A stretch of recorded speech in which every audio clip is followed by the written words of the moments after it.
Welcome to the Undisputed podcast. I'm your host, Jenny Taft. This podcast is the full show from today's episode of Undisputed from start to finish. We've got a busy slate, so skip Shannon. Let's get to it. Good morning. Welcome to Undisputed. We are live from LA. I'm Jenny Taft here with Skip Bayless. Hi, Jenny. How are you? So I guess Shannon Sharpe is celebrating the demise of his Super Bowl pick, the Chargers. I guess he's celebrating the goatness of Tom Brady. Did you see that? Wow. We could do all. We're gonna talk about all that. Interesting. We're gonna talk about the Chargers, Jenny. We're gonna talk about the Chargers. We're gonna talk about Tom Brady and the GOAT. But that's not how we start this. Oh, Jenny, have a good old time. Jenny, what did you do Saturday night, Jenny? I went to the game. What happened? Here in Don't LA. you ever go to another Cowboy game as long Apparently as you not. live. Damn. Apparently not. Skip, you know what? I bought the Cowboys some matching luggage because the Cowboys needed some luggage, Jenny. Because they cleaned out them lockers today. Really? Yeah, and old Snoop. Wait, are those for the Chargers too? Did you bring them for the Chargers? I don't know. Skip. He should they're have. they're He right should back have. in Snoop, LA. Snoop told me he's gonna come and see you in a couple of weeks, Yeah. but he sent me some anti-gravity. Did he? Jenny, Yeah. you ain't coming down from this. Yeah, clearly. You ain't got to. Now, Boy, you are lucky we don't test on this show, right? test for what, Skip? Test for you know what. How you like this? Right. Jenny. Yeah? Because I get a lot of my followers, Skip, say, well, Shannon, you always have this and you don't have anything for the women. So I got this right here. Because So Club nice of Shay you. Shay, we accept all at Club Shay Shay. Really? Well, you must have fewer followers left than you do have Super Bowl picks, right? Whatever, Skip Bayless. Yours will be gone on Sunday night. Really? Sunday night, Skip Bayless. Sunday night, Skip Bayless. Let's talk about it. Let's talk about it. Let's talk about it, Jen. I don't want to talk no more. I ain't got Are you nothing ready? else to say. Are we good? Trash bags You will aside? never learn. You don't bet against that guy. I do, and I will again. Yeah. That guy, Tom Brady, still looks like the GOAT. And then He is the GOAT. No, he the ain't. GOAT. Yes, he the is. Nick Foles magic, it came to an end. But we do have to start with the Cowboys. Yes, we and do. Skip, I'm sorry, there's no easy way to put it. Yeah. The Cowboys season is over. The Rams beat Dallas 30-22 Saturday night to advance to the NFC Championship game for the first time since 2001. The Rams' running game was just too much for Dallas. C.J. Anderson, Todd Gurley combined for 3 touchdowns, and they each ran for over 100 yards. On the other side, Ezekiel Elliott was held to just 47 yards. Dak Prescott had a solid game with a passing touchdown and a rushing touchdown, but it was not enough. Let's take a listen to the Cowboys after the loss. All the downs, the team that we had are 3-5 and being counted out by everyone, but backs against the wall mentality, the way we were able to fight just to get to where we are right now is inspiring and incredible. All the men on this team, I'm proud of this team, but anytime you lose, especially when you know the team that we have and as close as we felt we were, it's not a good feeling. It's a scar that you're gonna wear, for the rest of your life. And, you can either, look at your scar and run from it, or you can look at your scar and remember it and punch somebody in the face because of it. So, hopefully, our guys use this as I guess, ammunition for next year. Shannon, what happened on Saturday night? Go, it's your turn. If you don't want to go, I'll go. Let me go. No, you don't need to go. You don't need to talk for the next 15 minutes. Well, once I start, I'm not going to stop. What happened was the Rams offense and defensive line, they dominated. There's something to be said about a team running the ball 40-plus times, because when a team runs the ball that many times, obviously they see something on tape and they've seen something over the course of the season. Because once you get to the playoffs, Jenny, they don't just break down in the regular season, they break down 4-game chunks. Okay. In the postseason, they break down all 16 games and your playoff games. So clearly, Sean McVay and that offensive staff, they saw something that they could take advantage of. And for this team, known for their theatrics of throwing the football all over the field, Goff once had a game where he threw for 5 touchdowns over 400 yards, and that's what they were really known for. They had gotten somewhat away from running the football, but they saw something. Even though the picture-perfect performance they had last week against Seattle, who was the #1 running team, Sean McVay said, I will not be deterred. Ooh, Skip. You won't understand this, but there are a lot of people out there in my community that will understand this. The Cowboys were on program. So when you have a program, Jenny, you have someone to do the prayer, you have someone to do the welcome, have someone to pray, but you need someone to do the benediction.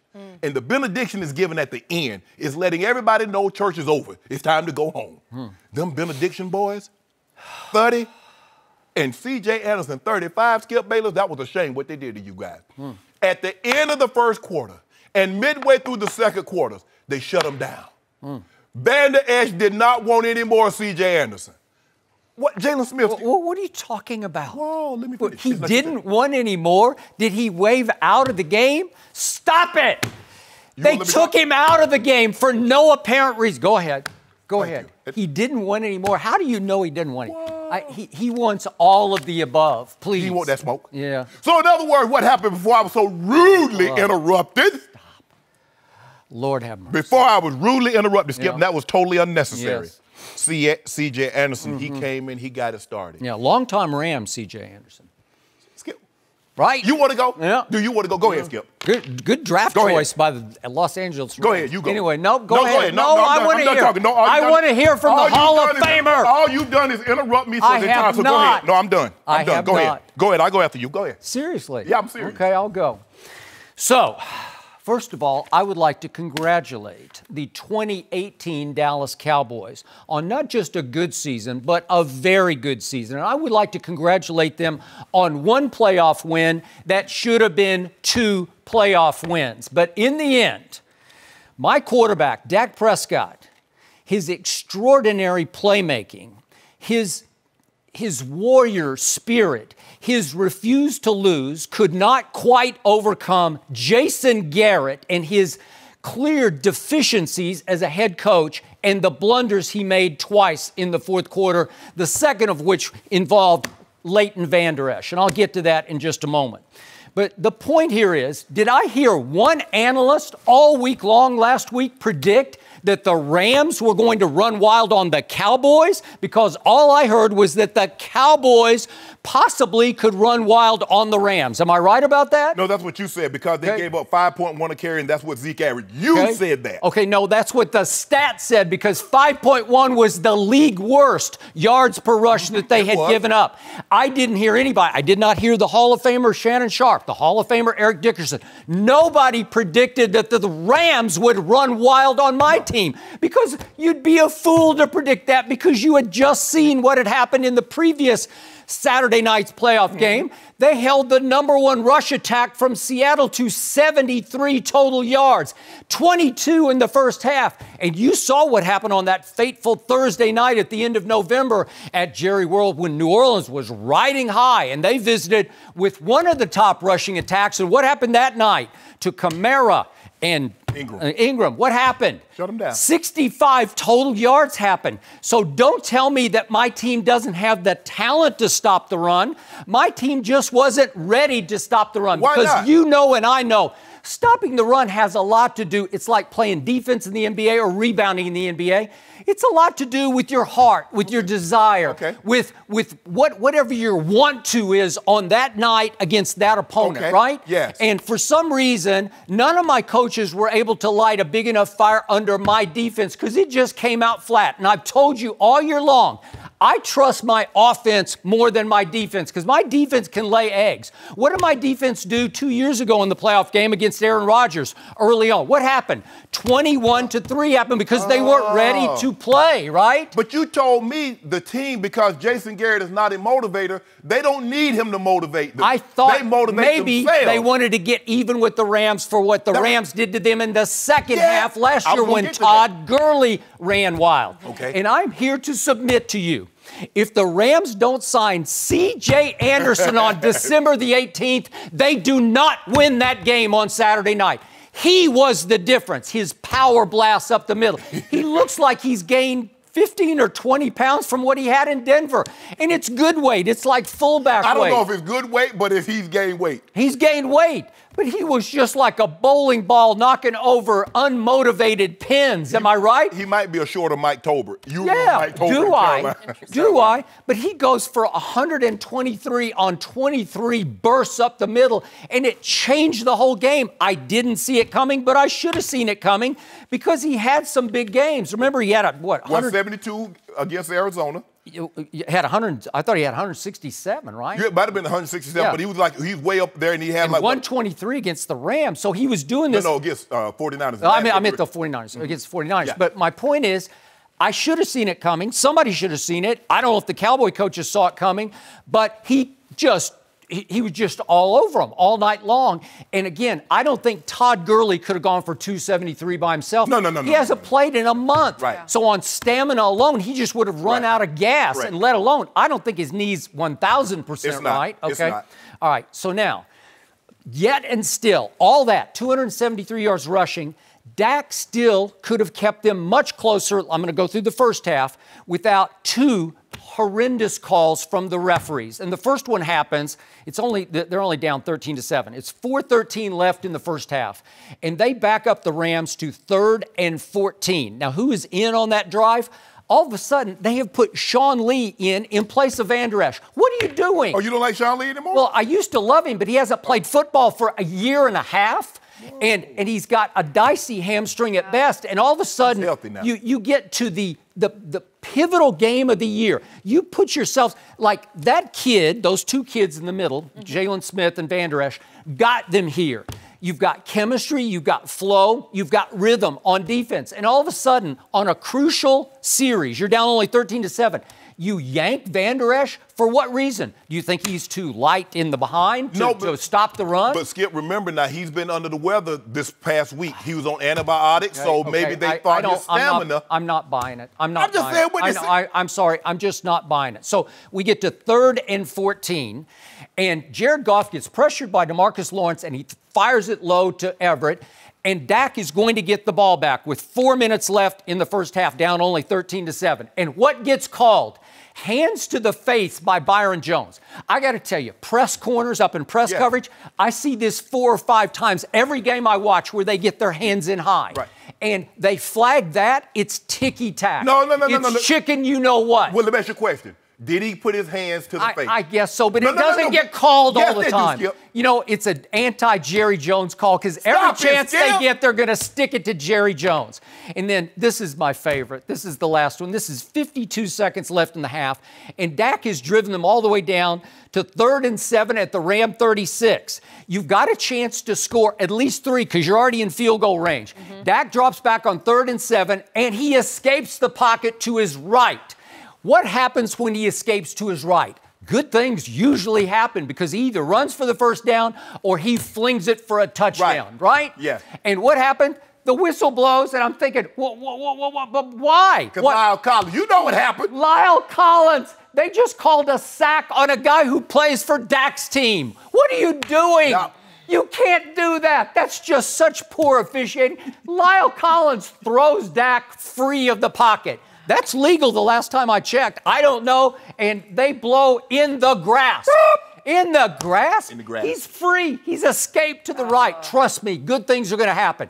And it's -7, and it takes them, because it's 4th and 14, it takes them out of field goal range. That's -3 right there, and I think it well could have been -7 because when he escapes, not good things, but great things happen. So, now now you're down 20-7 at halftime. Yet and still. Why are you down again? I'm trying to figure out. I still can't understand why you're down. Yeah, well, because the Rams are running wild on the defense. What is your offense doing? It doesn't have the football. It's being dominated in time of possession. What was the final time of possession in the game? 36 minutes to 24 minutes. If you don't mind me asking, your first 3 possessions, what did you do, Skip? First 3, I don't know. Out. Okay, well, it's a close game. What are the Rams doing? They're just running wild. I'm not talking about the Rams. I'm talking about your offense but led by here's Dak. the point. Despite all those 273 yards, despite having next to none of Cole Beasley, he got in for a couple snaps and caught 1 ball. Despite not having Allen Hurns, Blake Jarwin was hurt and caught 1 ball, so he was pretty useless also. Dak still battled back. Dak still got them in position to be in the football game. It's 23-15. Am I right about that? Yes. 23-15, and he has gone boom, boom, boom, all the way down to the Rams 35. And he made a nice completion on 3rd and long to Noah Brown. Now it's a half-yard short, so it's 4th and a half, and we're going to the 4th quarter, and they're only down 8 points. So don't tell me this was a blowout, and it's 4th and a half, and the Dallas coaching staff has the whole quarter break to make a choice on the play, right? Yes. That's unusual because usually the clock is running, and you got to do it like that. And what do they choose to do?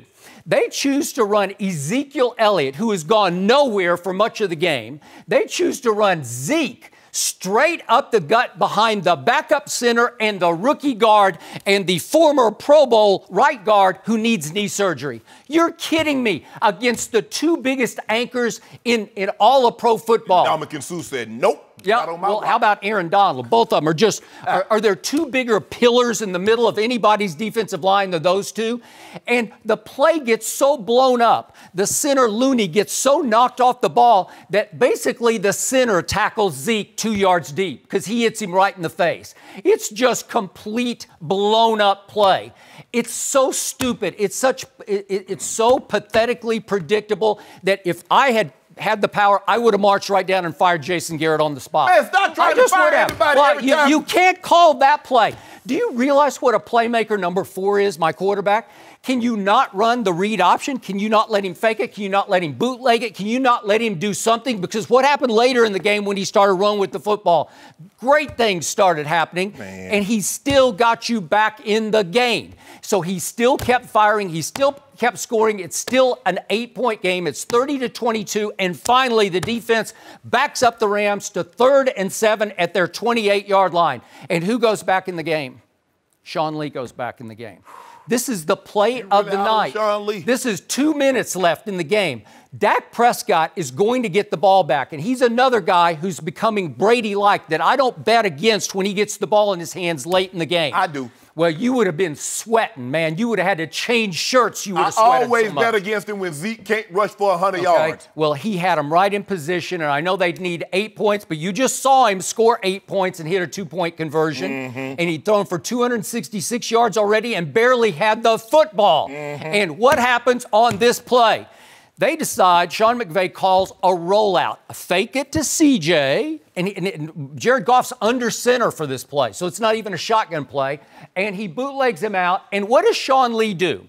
He's got Higbee on a little down and out move, and at some point, if you're that guy, if you're a playmaker, you have to see that Jared Goff, who's a non-running quarterback, he doesn't have a lot of leg speed. He doesn't have a lot of quickness. He has gone a full circle rollout, and once he gets near the line of scrimmage, he didn't even fake a pass. You could see he was tucking and running. Sure. And Sean Lee has to get off Higbee and make that play because he needs 7 yards. He got 11 because Sean Lee gets trapped behind Higbee. That's not his play. This back up. Make the tackle. That's not his play. Huh? That's not his play. You got to make that play. If you're that guy, No, if you're what you used to be, you make that play. And you know what? Van Der Esch, I believe, would have made the play on blissful ignorance. He would have made it. That's not his play to make. We always say, do your job. His job is to take Higbee on the down plant. Okay, but at some point, you have to make a play. Then your instincts have to take over because the greatest plays in NFL history are often the result of instinct. But let me ask you a question, Skip.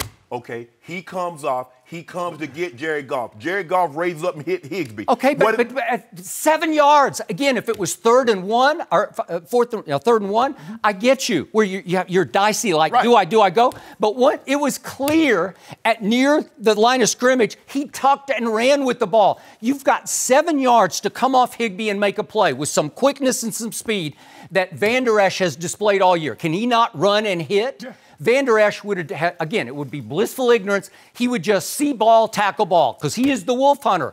I believe he makes that play. Why would he's the wolf hunter, and he's going to make all these plays?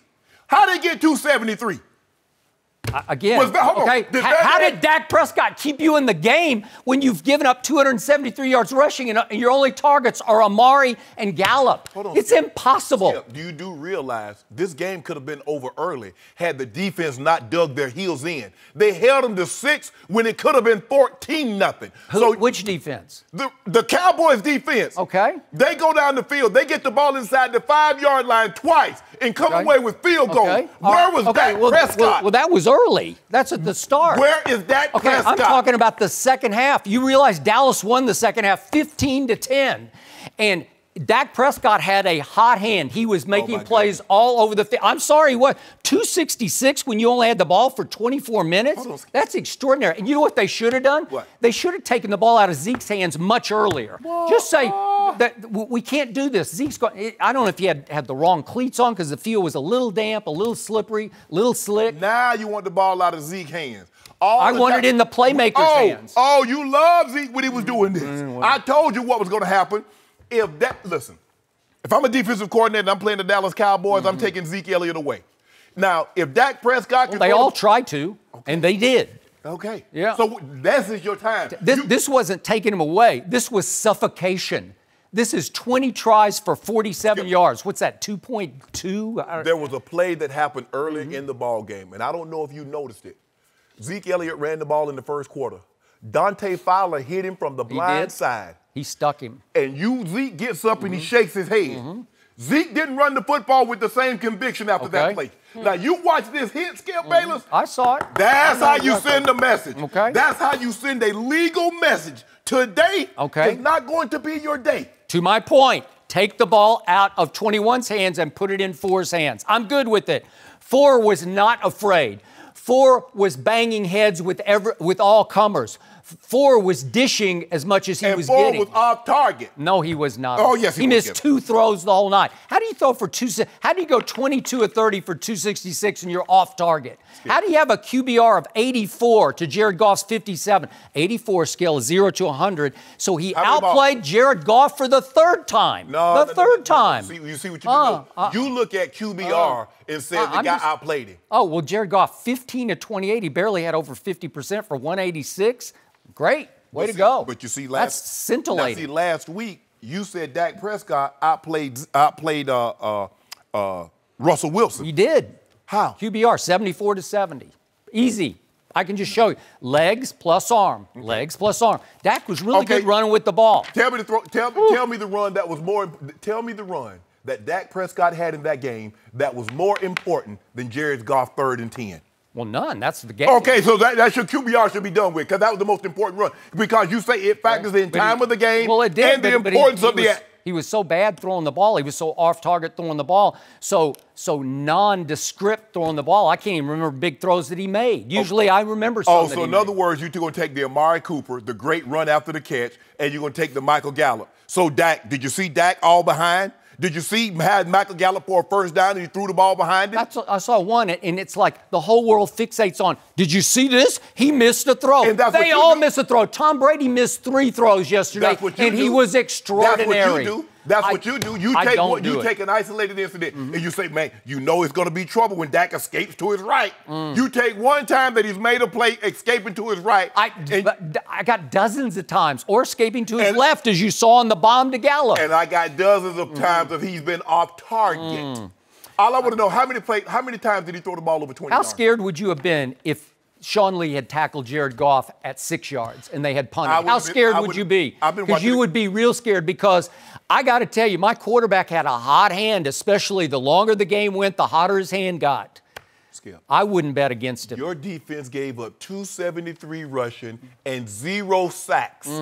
Let that sink in for a second. Let this sink in. We still had a chance with 2 minutes left in the game. Had a chance to How do you do that? You got a warrior at quarterback. I am so happy Dak Prescott is my quarterback. Pay the man, Jerry Jones, because he's going to win lots of playoff games for the Dallas Cowboys. Okay, hold on. I was so impressed. Hold on. Let me ask you. Wait a minute. He's going to win lots of playoff games, but I didn't hear you say the game. Okay, the game. He'll win Super Bowls, plural. How about that? Good luck. There you go. We're going to break down more from this game later. I'll leave it for now. Shannon, you came in celebrating. Not so sure you should be celebrating. I'm celebrating considering your Super Bowl pick, the Chargers. I still got one. Destroyed in Foxborough to skip Super Bowl pick. I still got what 2. happened next. No mercy.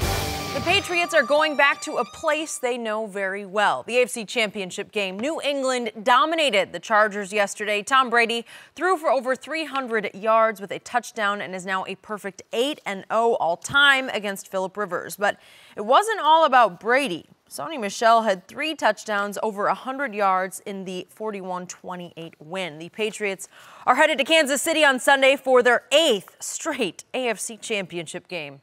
Shannon, were you surprised by the Patriots' performance? I was surprised how dominating they were. I picked the Chargers to win the game because I had the Chargers picked to go to represent the AFC in the Super Bowl. And by the way, you weren't alone. I think most people did, but go ahead. Well, I think they jumped on the bandwagon late after they saw how well San Diego was playing down the stretch. I was surprised how dominating on both sides of the football the Patriots were. Okay. Yeah, I picked the Chargers to win, but am I surprised? The Patriots are very tough out in that building. But what was so disappointing is that the Chargers' inability to adapt. Mm-hmm. You know what Tom Brady is. Tom Brady's good. Most teams, let me start back here. Most teams go into the game, say, we're going to take the run game away, we're going to make you one-dimensional. It's like if you're a parent, you go into the store and you tell your child you're only going to get one thing. They pick 7 things and you let them have them all. Well, you've kind of gone away from what you were actually trying to do. Well, if you say you're going to take the run away, take the run away. They didn't take the run away. Sonny Michel had a field day running the football. And you didn't take the pass away. You know going into the game, Skip, Tom Brady is going to throw the ball. Normally he starts off throwing the ball short to get you sucked up, and then he tries to put the ball over your head if he has something. Mm-hmm. The mere fact that Gus Bradley was lining up in a base coverage and says, okay, this is what we're going to do. Now, if you notice, Skip, he ran the same defense he ran against Baltimore. DBs. Yeah. It would work. It works against a rookie quarterback and against a team that has no idea that you're going to run it. But you're going to run that defense against Tom Brady, who's had a week to prepare. So they're saying this is what we're going to do. Oh, you want to play 7 DBs. You want to play, instead of putting linebackers on the field, you want to put safeties. Well, I'm going to see if those safeties can hold up against offensive linemen in the run game. I'm going to see if your safeties can take on Rob Gronkowski at the point of attack and hold up. And they couldn't. And then, Skip, this is what you know also about Tom. You need to get pressure on him, but you need to be in front of his receivers and reroute them. Because if you just play zone, just drop to an area, Tom Brady will pick you apart. 37 of Tom Brady's 44 attempts traveled 10 yards or less. That's 84%. So what it's telling you, Skip Bayless, is that Tom Brady's like, oh, you're not going to change anything? It's like if I'm a fisherman and I go to a spot and I'm just catching fish, I'm not going to get up and move and go somewhere else. I'm going to stay there. Well, pretty soon the fish are going to run out, but go ahead. Well, they didn't run out yesterday. It was an endless supply. It was an endless supply of 5-yard first down catches. James White had 15 catches for 97 yards. So what that tells you, oh, y'all not going to make any changes. Y'all not going to make any adjustments. He had 1 catch for 25 yards. So the other, if he had 15 for 97, he had 14 for 72 for the rest of the day. Yep. So it just goes to show you. But I was surprised about the amount of pressure that they got on Phillip Rivers. You look at the way they approached this game. They said, we're going to pressure your quarterback and we're going to put hands on your receivers, which is the opposite of what the LA Chargers were going to do. Skip, you can play certain coverages against certain quarterbacks. They played a lot of man coverage. They played a lot of 25 coverage, which is 2 deep safety, man underneath. Because if you run past Phillip Rivers, where is he going? He's not jumping out of the window and running past you like a Cam or a Dak or a Russell Wilson. Nope. So he's not going anywhere. So you can be ultra physical and not worry about him leaving or escaping the pocket. But am I surprised the Patriots won? Not really. I did pick the Chargers to win. I'm surprised in how they dismantled. Because, yeah, the Chargers had 30 points. That game was not even close. No. It was never close. So that's what's the most surprising part to me was how physically dominating on both sides of the football the Patriots were. So to answer Jenny's question, I was not surprised. And allow me to say something that you don't want to hear. It's a privilege to watch that man operate. Oh, he's unbelievable. At age 41, that was artist at work. I hear everything you just said, and I agree with all of your breakdown of why the Chargers broke down. I'm with you on all the above. But I did try to warn you Friday. There's this one guy I don't bet against in all of sports, and that's the GOAT, especially in Foxborough. Because what I saw yesterday, I don't think Tom Brady's ever been better than he was yesterday. I saw deadly accurate lasers. I saw sweet and deadly rainbows. I saw the whole package from Tom Brady. And you're right. It's a little bit dinkish and dunkish early, but then he'll start to throw it upfield. He'll start throwing on deeper crosses to Edelman. And I want to remind everybody, his two primary targets are a 5'9" running back and a 5'10" seventh-round draft choice who played quarterback in college named Julian Edelman, who's coming off major knee reconstruction at age 32. Those are who you're throwing to. There's not a Keenan Allen. There's not a Mike Williams. There's not a Hunter Henry, who didn't really register yesterday, but he was back, or what's left of an Antonio Gates. What did Gronk catch? One ball? 1 for 25. 1 for 25, and it was nice to see a little blast from the past, but that's all you got was one little blast from that past. And yet, I've not seen Tom throw with more accuracy or with a quicker trigger than I saw yesterday. But all I've heard is, especially on this show, from various people on the show, he's washed up, he's over the hill. What's our man Eric Dickerson say? And he's going to be on here in a little bit, but he says he's an old-ass man who shouldn't be playing football anymore. Well, that's a pretty commonly held view of a Tom Brady who did that to that defense, which to me is a little, if not a lot better than Kansas City's defense. That's the one chance that you got to give Brady at Kansas City next Sunday night, is that the Chargers defense is, it's talented, man. Right. There's talent everywhere. I like to think they're better than what they showed on Sunday. They are better because the corners are better. The two pass rushers, I don't even know what happened to him. I saw Melvin Ingram flash a couple of times, but Joey Bosa, did he play yesterday? Boy, they eliminated him, right? Well, the thing is, Skip, is that when you can't stop the run, now you have to be on your heels because you got to dig in there to try to say, okay, you're not going to run the football. And so now you're laid off the ball, and he's throwing the ball quick. And this is why you want to reroute guys, because by the time you get there, you take 2 steps and the ball's gone. Yep. Because guys are vacating to an area, and Julian Edelman and those guys are smart enough to go, okay, I'm just going to go where you're not. So that was the most disappointing thing, Skip. And why Gus Bradley? See, when he was in Seattle, Skip, and they were up and coming, and he had he had a Sherman, and he had all these young guys that were great, he says, we do what we do better than what you do. So we're just going to line up here. We're going to play cover one, man free, safety in the hole, and we're going to come get you. So, but we're better at that than when you run your offense than what you do. Tom Brady said, boy, jive. No, you're not. How many teams have gone in there thinking that same thing? Like they look at him on tape and they say, he's old, he can't move. And then they get out there and the ball's traveling a little faster than you think it should. And the receivers are catching it. And listen, Julian Edelman, after catch, is he not mentally tough? He is going to battle through you. He's going to fight through whatever tackle you want to throw at him. So he's some good now? Because I remember for the last 2 months, now he hadn't been good. Okay. So is he good again? When it's time, when the money's on the table, is he not a money catcher and runner? What about Sonny Michel? Is he any good? Well, he's pretty I good. didn't make sure, because you've been out on Sonny Michel. I just want to make sure. I said he was pretty good. So Brady. Pretty good. So in other words, Brady has help. I don't know if he has a lot of help. No. I know. Hold on. If you put Julian Edelman on any other roster in this league, do you think he'd be that guy? I don't think so. Hold on. The question is, when you transfer someone from a roster, are they going to use him in the same way? I don't think anybody would care to.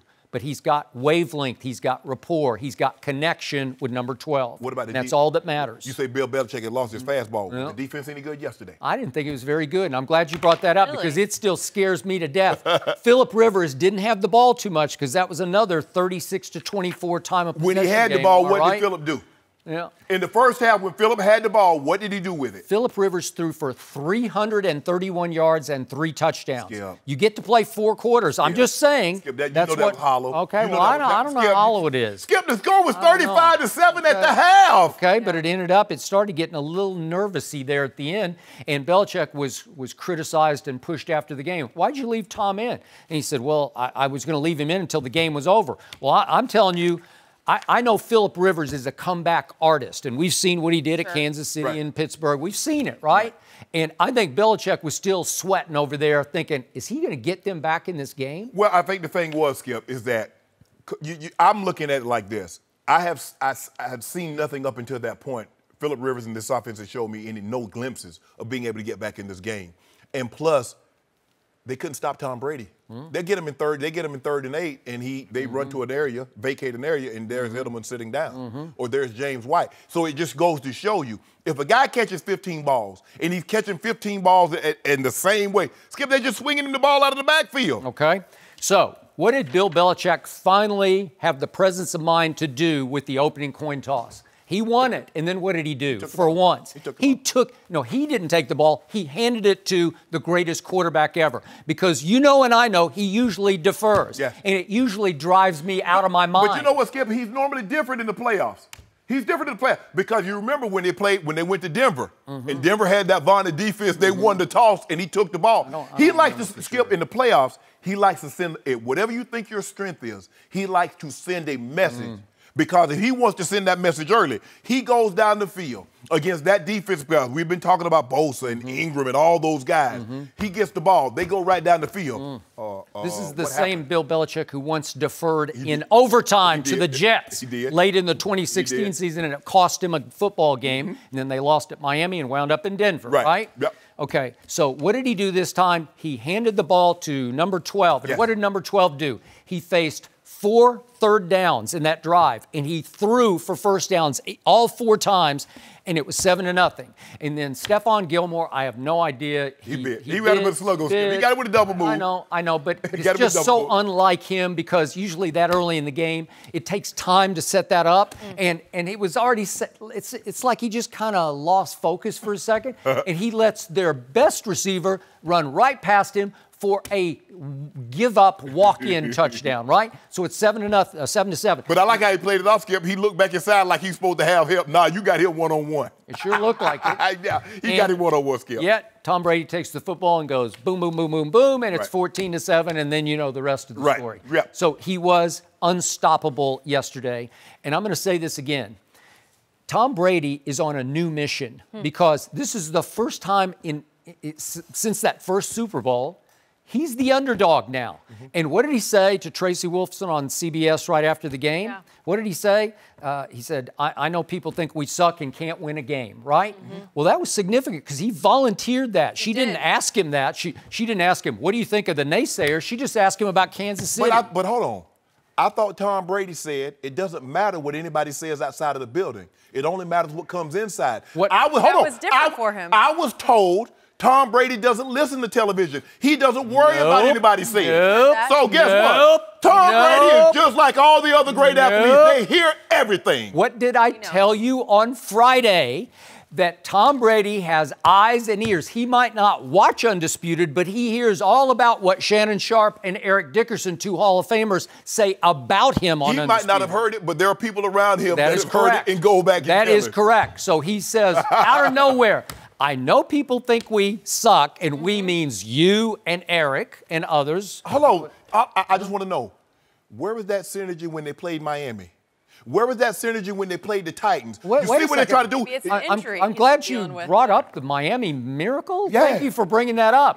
Because Bill Belichick cost this team home field advantage on Saturday night. And I still don't get why he's getting a pass. You're giving him a pass. Everybody in the world is giving him a pass. You said he's human. Because he's the great Bill Belichick. Hold on. You just Again, told me. just to refresh everybody's memory, it's 33-28 Tom Brady at Miami with 7 seconds left, and the Miami Dolphins are 69 yards from a touchdown. Yes. With a quarterback who's hurt, who can't plant and throw in Ryan Tannehill. Am I right about that? And so Bill Belichick puts in what's left of Rob Gronkowski, who can't run or jump, to defend a Hail Mary that's going to be thrown from 75, 80 yards away? Really? Only Pat Mahomes is making that throw. And I'm not sure he could, but he might. He just might. But if anybody could, he could. But he was not on the field that day. No, he was not. And you know the rest of the story. Yes. Bing, bing, bing, bing, touchdown. It was the most shocking turning point moment of the whole NFL season. And it put New England... It put them from Foxborough all the way to Kansas City, Missouri on Saturday night. This game would be played, Sunday night. And it will, again, if they're playing in Foxborough, I think even you would say, I don't know. It looks like Tom Brady's back. This is going to be hard, but I've been telling you all year, I think Tom Brady is loving this new circumstance because he has gone from prohibitive favorite, which he's often been, almost always been since the first Super Bowl, to underdog. To everybody thinks we suck. And it's a new deal for him. And I told you, he has a chance to pull off his greatest achievement ever. Am I right? Yeah, this will be their first road win since they beat the Chargers when they were in the divisional round. 2006. Yeah. What are we 13 years really from there? Close. They've lost their last 3 road playoff games, too. All right. And he's what are Brady and Belichick, 3-4? 3-5. 3-5 on the road? They lost to Denver twice on the road. They lost to Indy on the road. So they've lost their, last 3 road games? Last 3. Okay. You don't think that's going to be... A little motivation. Of course. You don't think Tom Brady's going to hear that over and over and over again all week? You don't think he's going to hear you guys like my have no homeboy shot? going to talk about a 41-year-old outgun you. Yeah. You don't think he's going to hear that all week? All right. But a quarterback can't get over-motivated, right? You don't want that kid to come out. That's the one position where motivation doesn't really matter. Well, but hold on. You say you like something with Tom. He's psycho. Remember, he comes out and he goes, let's go. But he can't, I'm just saying, this is a first-year starter. You might get a little too gunned up. When was the last time a first-year starter threw for 50 touchdowns and 5,000 yards? He's different. Well, I'm going to remind everybody, Tom Brady head-to-head with that kid threw for 182 in the fourth quarter. With no help, too. To overcome, guess what he overcame? Bill Belichick's defense in the second half at home gave up 31 to that kid. 31 points in the second half. But who won 43-40? Brady won. With no help. Wow. So I'm thinking Tom Brady should score what? Now that he has help with Edelman, now he has help with James White, and Sonny Michel's back, Brady probably scored 70. Score should probably be 70-14. That's what I'm thinking. You thinking that too? Seriously. Yeah. So let's see. Does Brady have a Travis Kelce? No, he didn't have that. Does he have a Tyreek? Wait. Let me ask. No. Tyreek, is there a Tyreek on New England's roster? Is there a Sammy Watkins? Sammy Watkins was really good. You know what I noticed? I never heard when Gronk was running rampant, I never heard Skip Bayless say, does Aaron Rodgers have a Rob Gronkowski? Well, he did. Hold on, wait a minute, Skip Bayless. Does Aaron Rodgers have a Randy Moss? I never heard Skip say that. Now. He had a Greg Jennings. My God. Greg, stop it, Skip. Stop. Greg is unbelievable, had an unbelievable career. But he had an unbelievable year that one. But Randy Moss would. But I never heard you say that. I never heard you say, man, I wish Aaron Rodgers had a Rob Gronkowski. What about right now? Does he? Does Tom Brady have any of those weapons that kid has? So for the last of them. 6 years. Any of them. Last 6 years, Rob Gronkowski, double-digit touchdowns. We're talking about now. He's 41 with no weapons. Now. Well, no weapons. So hold on. Aren't we talking about now? You just talking about. So one guy has 15 catches. The other guy has 9 for a buck. Hold on. Julian Edelman has the second most receptions in playoff history. Yeah. But he's nobody. Yeah, but how do you do that? You do that because your quarterback loves you, and you get to play in a whole lot of playoff games if you're riding with number 12. He's not the only one that's played in a lot of playoff games with Tom Brady, and they're not second in the NFL history in playoff catches. Well, that's his favorite target, obviously. Oh, so in other words, the guy can play. What do you think Julian Edelman would run the 40 in? I don't know. What do you think? I don't know. There's a lot of slow guys. 5'1"? I don't know. Maybe. We're going to leave this one. Remember, you told me I ran 4.8. You did. That's what you told me? I didn't. The Cowboys told me that. Yeah. John Wooten did it. He timed it, and he said you ran 4.8. He was off. He was off. He had a bad watch. He had a slow watch. I ran 4.67 and 4.65 at the combine. They rounded up a little bit. Okay. That's good. You're in the Hall of Fame. Yeah. You had to have something going on, right? Oh, I had to have something on. Maybe you talked your way in. Is that possible? I'm definitely in the Talk Hall of Fame. No mercy.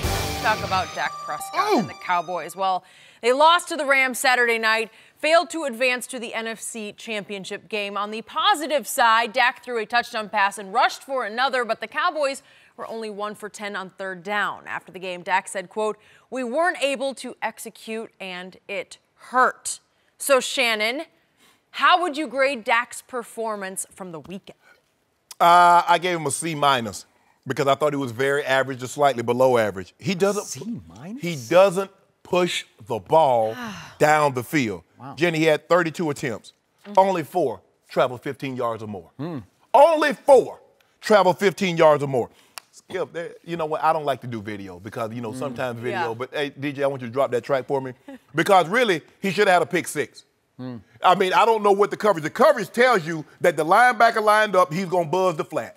That's what it tells you he's going to do. This is zone blitz. It's just you get fooled. Why you get fooled? Because he lined up to rush the pass. No, he didn't. Yes, he did. That formation tells me he's going to buzz the flat.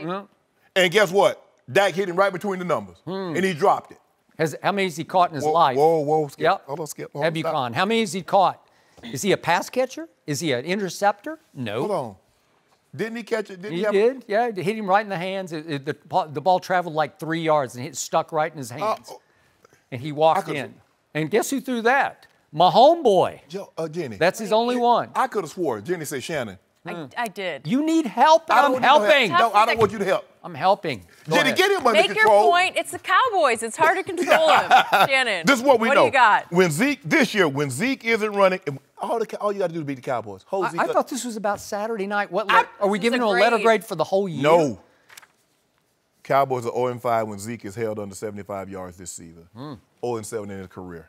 So in other words, what we're trying to tell you, Skip, and I've been trying to tell you, and everybody's been telling you, this is a running football team. And when you shut off Zeke Elliott and you put the ball in Dak's hands and say, Dak, deliver us from evil.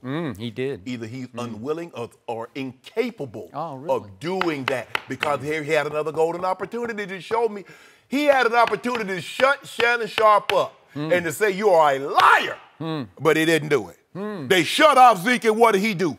Dinking and dacking. All that. The big fish are in the deep. I've never seen anybody catch a whale at the shore. You got to go way out. Do you want to drop the track of Gallup over the shoulder catch for a touchdown? Why didn't you drop that track? Hold on. Oh, those don't count, right? Sweep those under your carpet. I could have swore of Dak's 32 attempts, only 4 were 15 yards or more down the field. Well, so one would assume. How many quarterbacks do more than that? That's most quarterbacks. No. Dak Prescott this year had a higher yards per attempt than Aaron Rodgers. I could have swore. Hot. I could have swore. You need help. I could have sworn. We're not talking about a lot of quarterbacks. I'm not grading a lot of quarterbacks. I'm grading this quarterback. God. So thank you. That's unnecessary, Skip. That is very, very unnecessary. I'm so disappointed in you this morning for interrupting. So unbecoming. Jared Goff played better.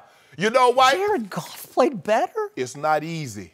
It's not easy playing the quarterback position, and you're asked to turn around and hand the ball off 47, 48 times, and then on third down come up and try to make throws, or try to make throws when you've handed the ball off 5, 6, 7 times in a row, and they ask you to turn around and make throws after that. So it's not as easy. But at the end of the day, now most quarterbacks tell me, I heard it, I've even heard Dak say it. He don't care about no QBR. He don't care about no touchdown. He don't care about yards. He care about them dubs. And he came to my restaurant. Oh, really? And had some of this with me. I served some of that. I tell you what, he didn't come by. You know who came by and had them a good old time? Todd Gurley. Yeah, good. Todd Gurley came by and had them a good old time. Have fun with Todd Gurley. Yeah. Who's the best guy? Who's the best running back, Skip Bayless? Who's the best running back, Skip Bayless? C.J. Dickerson. That's what I'm going to call him, C.J. Dickerson. Right? I like that. That's who he is. Is he not? He probably shut down your restaurant, right? So you ain't gonna give Todd Gurley enough credit, huh? I give him some credit. He split carries. Yeah. He didn't have as many carries as the other guy did. Didn't need to. Huh? See, that's what you do. You let C.J. beat him up, then you come clean him up. Ta-da! So, What's your grade, Skip? I'm going to be really hard on Dak Prescott and give him an A- because I should give him an A. Get out of here!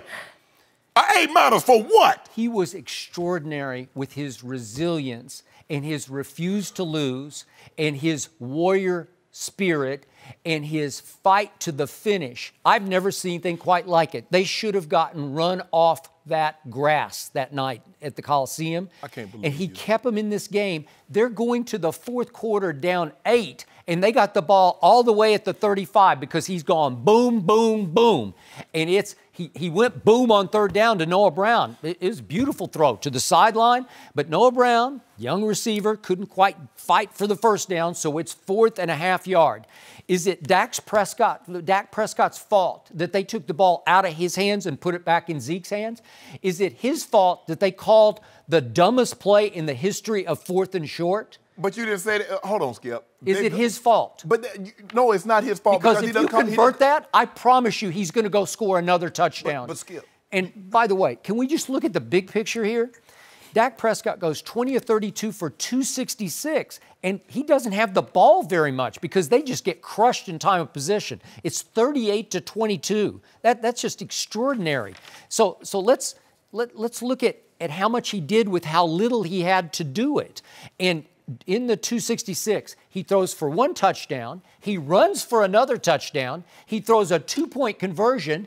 And I get it that That was a potential interception. He just flat out got fooled by the classic zone blitz, which the Rams do not do very much of. When I watch the Rams, I haven't seen them do much of that all year. They just line up with their front four and come after you. And he's a stand-up pass rusher, and usually he's just coming, and he dropped back, and the ball goes right to him because he was trying to force it to Amari on Talib. So the point is, I'll give you that one, and I'll give you he missed a throw. To Gallup. He threw it behind him, and he threw it a little behind Cole Beasley, though he might have been going to Gallup behind Cole. I couldn't really tell, and Cole couldn't cut the way he usually cuts. So I'm going to give you 3 bad throws, but how about all the great throws? Because his QBR, they don't fool around. He hasn't gotten many good QBRs this year. He had 84. Been very good this year. He had 84 against the Rams at the Coliseum. Jared Goff had a 57. He crushed him in QBR. You guys it was a home game for you, remember? They said the crowd was 60-40. Yeah. So it was a home game. Okay, well, it's a home away from home game, but it's still away. It's away. True. So let's look at this. The most misleading stat I can ever remember out of a box score was that the Dallas Cowboys went 1 for 10 on 3rd down. Can we dissect that, please? Go ahead, dissect it. Dak Prescott completed 4 passes on 3rd down. So he had 1 already that he converted. He completed 4 passes that got them within a half yard of the stick. But Skip, they don't do it like that. Time out. He completed those balls. So it's misleading because 3 of the 4 times they converted on 4th down. So you almost have to give him a 3rd down conversion because he completed balls. Okay, so he's 4 of 14. Okay. Is that good? Okay, I'm still going. I'm still going. Then there was an early 3rd down, a 3rd and 5 from his 30-yard line. And could we please see this to Amari Cooper? Because nobody mentioned this that I heard, but he hits Amari right in the hands on a little crossing route. Here we go. Watch this. Watch. Hits him right in the hands, goes right through his hand. You have to catch that. Yeah. He's still running. You have to catch this. He hits him right in the hands. Did anybody say anything about that? Hit him right in the hands. Huh? Oh, wait a minute. Okay. Hold on, wait a minute. There's another 3rd down conversion. So that would have been, that would get him up to 6. And then how about the in the grasp call? When Lyle Collins, quote unquote, tackled him, his own man tackled him. There's another one. So that's 1 that he did convert, plus 4, plus 5, plus 6. Would you believe Dak Prescott actually went 6 of 10 on 3rd down, and the stat says 1 of 10. Skip. That's how good he was. Stop it, Skip. So now you want the NFL stat people to change it. If you come up within a half yard, you give them a 1st down. And if the guy dropped, how many times have somebody dropped the ball on 3rd down? You don't do this for any other quarterback other than Dak Prescott. I'm just showing you what he did do. No, what he didn't do. What he did do was 1 for 10 on 3rd down. Yeah. That's what he did. Oh, okay. That's fact. The facts, if you really look hard, if you want the truth, if you use your eye test, you see he was extraordinary on 3rd down. So he was actually better than most people ever are on 3rd down. Help me understand this, Skip. Of all the years that we've seen guys drop passes on 3rd down, okay, you've never made this excuse for their quarterback. I'm just showing you what he did. What did he do? Everything was 4th and short. It would be like a quarter of a yard, a half a yard, and they converted 3 out of 4. No, Skip. That's not how they do it. Yes, that's how I do it. They say a 3rd down attempt or they say a 4th down attempt. Most of the times when you go 1 and 10, what did Russell Wilson go, like 3 of 12? Yeah. He was just awful. He didn't even come close. Russell's awful. My guy was getting close, though. He was close to the 1st down, so they should have gave it to him. So Dak Prescott, for a 3rd time, outplayed Jared Goff. Preseason game at Jerry World. He run out of revenge. I don't know. He's running out of revenge, Skip. So what's the revenge now? Well, there's no revenge now, except you could get rid of the head coach and the coordinator. Maybe that would help. Maybe that would take you to the next level. Stop firing everybody. Those guys, they deserve their job. Now, stop. I want you to stop. But, Skip, I want you to stop this. And if the head coach hadn't taken out Leighton Vander Esch late in the game and you get a stop, wouldn't you love to have seen, no, you wouldn't, but I would love to have seen Dak Prescott with the football in his hands with 2 minutes left at maybe his 40-yard line. Because that's He had the ball for 20 minutes in his hands. Why you want to see him with 2? If he didn't do anything with 20, he's not going to do anything with 2. Help me out. How does your defense give up 273 yards rushing, yet throughout the second half, you're within 8 points? You know why? Because the quarterback just keeps making plays. Hold on. How does your running back go 20 carries for only 47 yards and you're only down 8 going to the 4th quarter, down 8 with 2 minutes left? How do you do that? Because your quarterback kept, you know what? I just changed my grade. I'm going to give him an A. Seriously, I got to give him an A. That's extraordinary. He's the most over-criticized, unfairly criticized quarterback in pro football. If you don't mind he did this. If you don't mind me asking, Skip, in the first quarter, when the Rams ran about 10 plays inside the 10-yard line, and the Cowboys defense stopped them, what was Dak doing in that? He should have been playing safety because they could have used him. He would have stopped the run. How about he mastered the quarterback position before he starts branching out? Okay, when he learns how to play that, when he learns how to play that consistently, then we can talk about maybe branching him out. This should have been a blowout, and it wasn't because of my quarterback. No. Hold on. We don't talk about blowouts. You said you had a feeling, and I told you. Now I told you to wear that black suit. Now I tried to tell you, and I wanted you to have. I say, Skip Bayless. Now Monday when you come in here, I need you to have that same. I'm energy. having more energy than I had on Friday. The millennials, they call it synergy. Now I don't know what you're gonna call it, but I need you to run it with that same tenacity. Synergy in the '60s, I think. Okay. Go ahead. I want you to run it with that same tenacity. I want you to talk about the Rams and what they did, the demolition job they did to your Cowboys.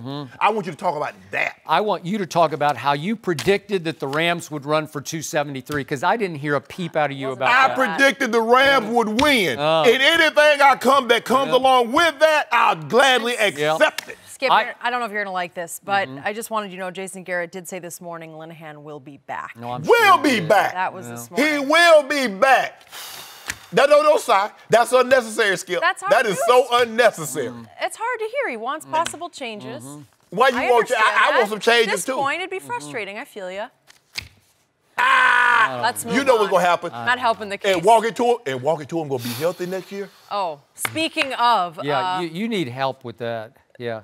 That. Yeah. Let's talk about what trouble. happened. At least I know Dak can win the East with Scott Linehan. That's all I know. No, you He can win the East. Yeah. Other than that, I don't know. And walking to him wasn't he lad yet. Yeah, limp it to him is back. Stop. I'm happy. What You know what? happened? He's got no backstop anymore. He's got no backup. He really doesn't, because the Nick Foles magic, it ran out yesterday. It ran out, Shannon. I don't know if it ran out. No? It's out. The Alshon magic ran We'll out. discuss what happened. That did happen next. No mercy. The defending champion Eagles were a big underdog in New Orleans yesterday, but they got off to a hot start. Nick Foles threw a long TD pass, and the Eagles led 14-0 in the first quarter, but they didn't score a point after that. And the combo of Drew Brees and Michael Thomas were unstoppable. The Eagles had a chance to win it late in the game, but Foles was picked off for the second time when the ball went right through Alshon Jeffrey's hands. The Saints won 20-14, will host the Rams in the NFC Championship game Sunday on Fox. Let's take a listen to Brees and Jeffrey after the game. I'll take that loss. That's on me. Let all my teammates down. City of Philadelphia, that's on me. I'll take that. I already know what type of player I am. That won't destroy me.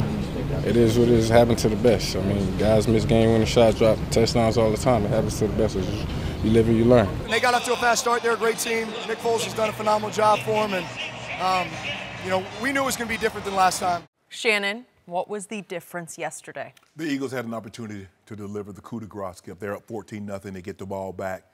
And Nick Foles, Skip, he is not a check down guy. He doesn't do a lot of nibbling.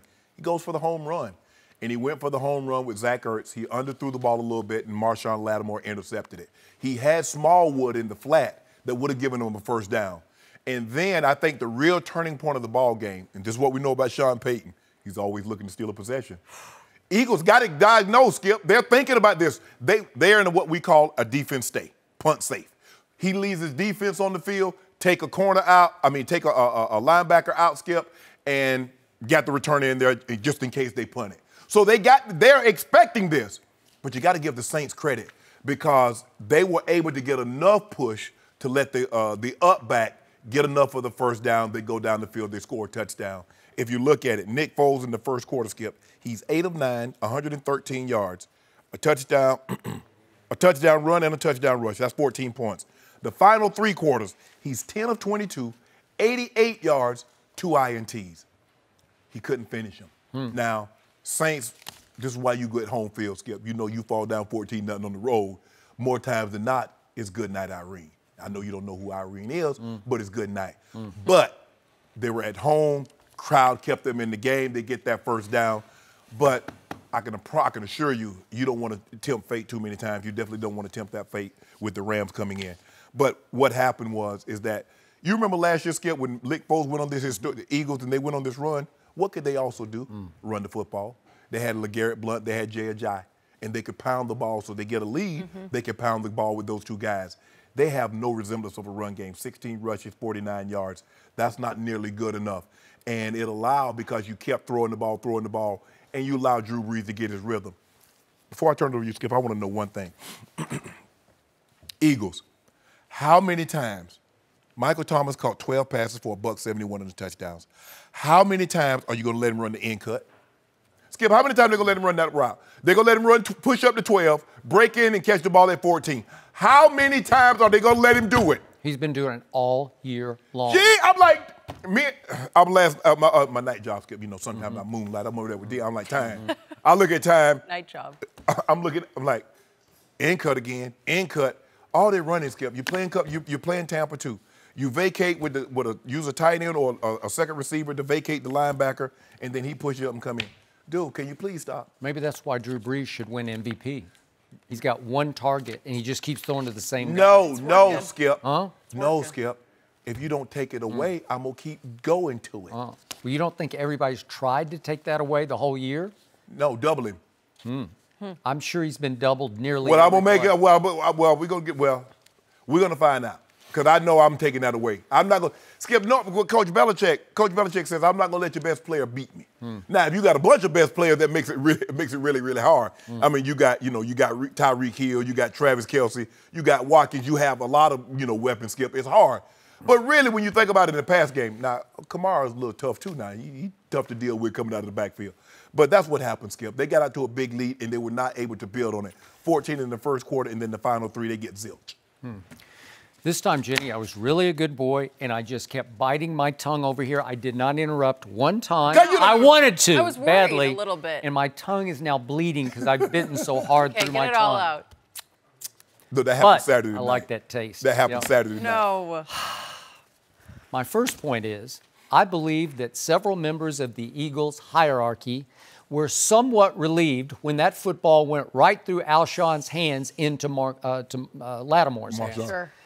And that ended Nick Foles' run in Philadelphia, or Philadelphia, or whatever you want to call it, because that was the end of that. And their worst nightmare would also be their biggest dream was that he would just keep on keeping on and win this year's Super Bowl, because if that happened, you'd just be stuck. Yeah. I don't know what you do, but I just don't know how you could let go of Nick Foles. You might have to franchise him and eat $25, $30 million for a backup. So I think there was some relief that ball went through Alshon's hands. And he'd be the last guy I would think it would go through his hands in that moment. It was just a shocking end to Foles' magic. He glanced. He saw 40. He saw that linebacker skip. He did. He saw him coming.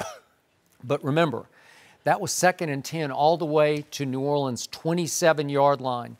That game had 21-20 written all over it. It just felt like Foles' magic was about to overcome the New Orleans voodoo or whatever's in that building that's generated on Bourbon Street. Because that pass was right on the button. That would have been a 7 or 8 yard game. It's gonna be like 3rd and 2. Okay, all right. And I'm not betting against Nick Foles in that moment until that happened. Now, back to what you said. Nick Foles was magical in the first quarter. He was just magical. And he played the way he played against Jenny's Vikings and against Tom Brady and Bill Belichick in the Super Bowl. He's just flinging rainbows all over the lot. Home runs. Yeah, he home runs. Guy. And he's dropping them out of the rafters into Jordan Matthews' hands from Vanderbilt University. Thank you very much. And yet, it's now 2nd and 8 at the Philadelphia 48, early second quarter, and you're up 14-0. Nick Foles goes for the throat because his head coach wrote a book in the offseason called Fearless. Am I right? And he radiates his head. You can't see it in his body language, but he's built for that head coach because, man, he likes to throw. You want to talk about throwing deep. He's going to go for it at all costs. And in this case, he had a 6'5" tight end on a corner who's really good, but he is all of 6 feet tall. So Zach Ertz has 5 inches on Marshawn Lattimore, and he throws it up, and I thought it was a pretty good throw. I thought it was up for Zach Ertz. I thought Zach Ertz could have gone over. He has him, Skip. He has him beat if he just throws it. Look, Ertz is behind him. He threw a jump ball instead of a deep ball. Right. Okay? Yes. Because if he tries the deep ball, if he tries to lead him, he's just thinking, I got 6'5" on 6 feet because he's got a corner. He's not a safety. Okay? But see, 7 would have dropped that thing in on me because he lead me. All right. Okay, but you weren't a jump ball artist. That wasn't what you did. I wasn't 6'5". Okay? And I don't know how much of a leaper Marshawn is, but I assume he can really jump because he got up for that. I looked up his combine last night just to see. He went 38.5 in his vertical. I don't even know how great that is. But it's pretty good. That's over 3 feet. Right? It's pretty good. Like me, I mean, he, Hey, but is that kid not? I think he's the best corner in football. On a regular basis, a playmaker. Does he not get his hands on the football? He had an off year this year, Skip. He started reading the press clippings. I don't know. I thought this was one of his better games that he's played, having seen a lot of New Orleans games. I thought he's better than what he showed the first half of this season. So I'm going to give Nick Foles this break. I think this has happened very quietly, and most people have not fixated on this. But do you realize over the last 9 games, the New Orleans defense is second in points allowed only to the Bears. It's second.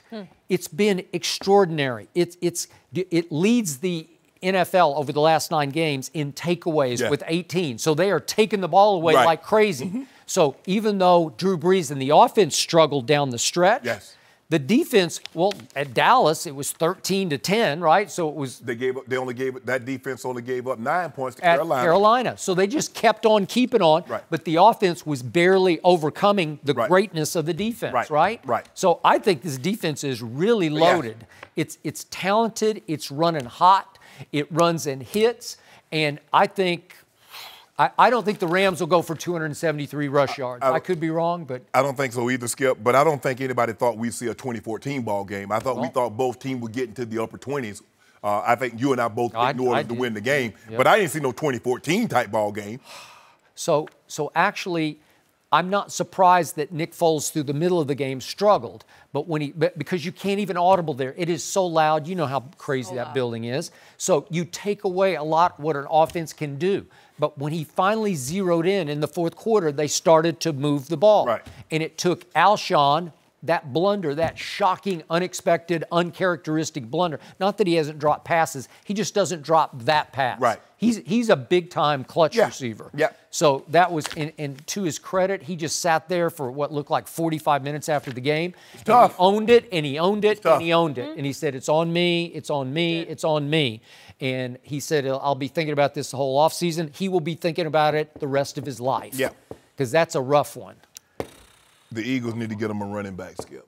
Well, they do. But still, it was only 20-14. I agree with you. I mean, Nick Foles got him that far with no running game at New Orleans. What you think Walker to him was doing? You know what?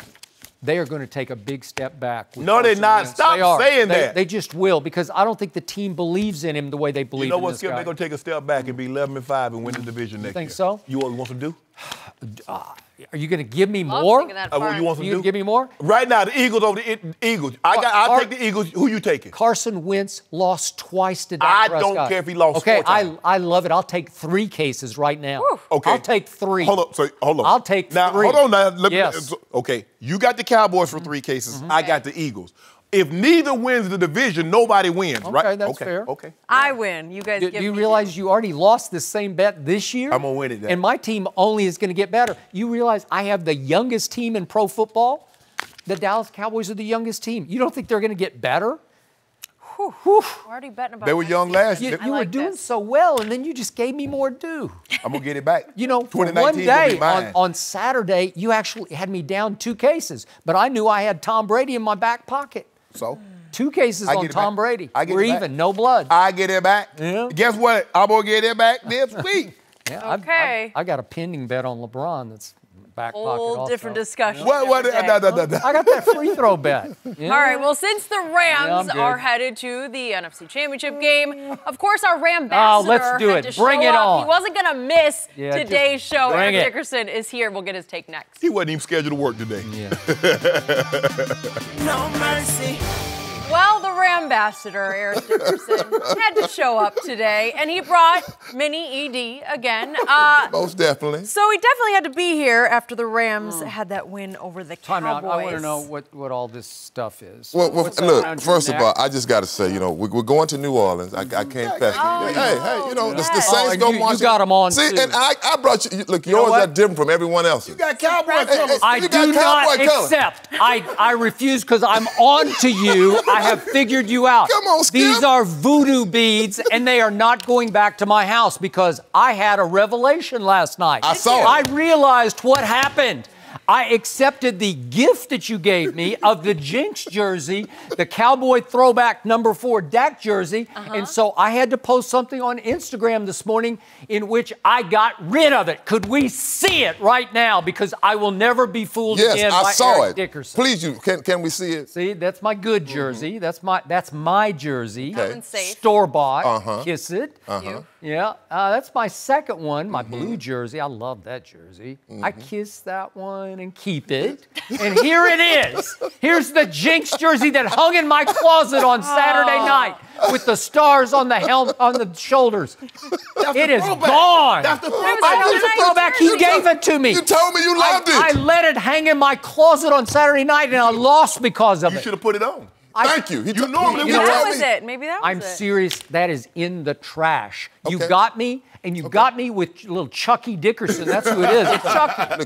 Look at this. This is the creepiest thing. Look at those eyes. Look at him again. Turn to look at Yeah, him. look at this thing. Let me tell you something, Skip. First, Who made this for you? Some witch doctor? this comes from one of my sponsors. What happened Saturday, Eric? What happened on Saturday? Well, first of all, I got to say this here. After I left with him the other day, he talks. He only talks to me.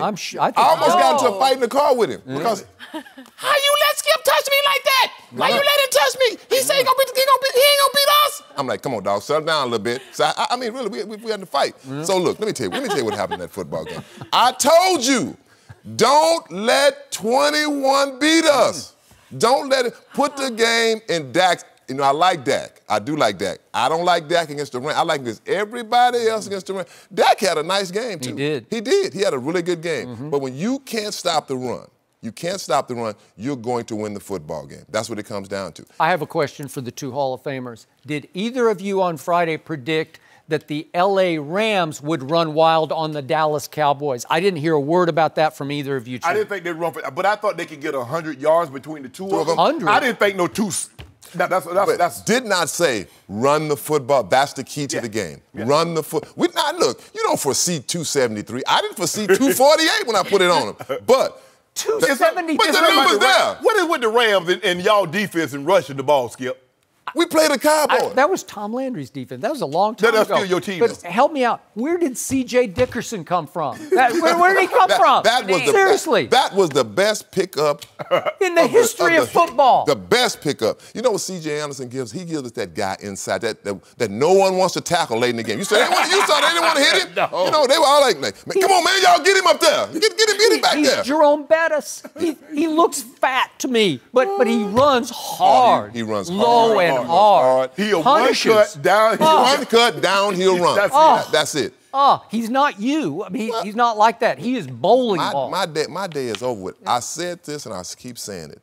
It sounds like a repeat. Don't let 21 be. If we took the ball out of his hands, and we did, you just shut him down and you put the ball in Dak's hands. He made some great throws. I got to give him credit. He threw one that should have been a pick. What's his name? Echabon? The 50? Ebukan. Hit him right in the hands. He got fooled by zone blitz. But hey, it happens. That's football. That's football. Yep. And you know what else happened?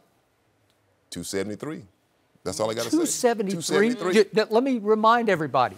My defense just 1 week earlier on Saturday night faced the #1 rushing attack in all of pro football, Seattle's, and held it to 73 total yards after holding it to 22 yards in the first half. Just took it away.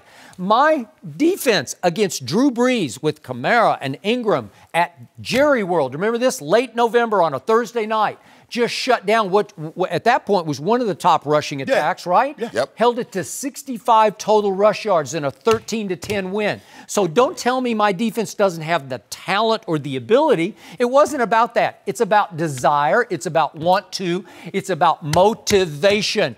My coaches lit no fire under my defense while Wade Phillips really lit one under yours, because all they heard all week was you have allowed a league worst 5.1 yards per carry. Am I right about that? That's very and much true. That's a fact. That's a stat. I'm not exaggerating. I don't know how it happened, but that's what happened through 16 regular season games.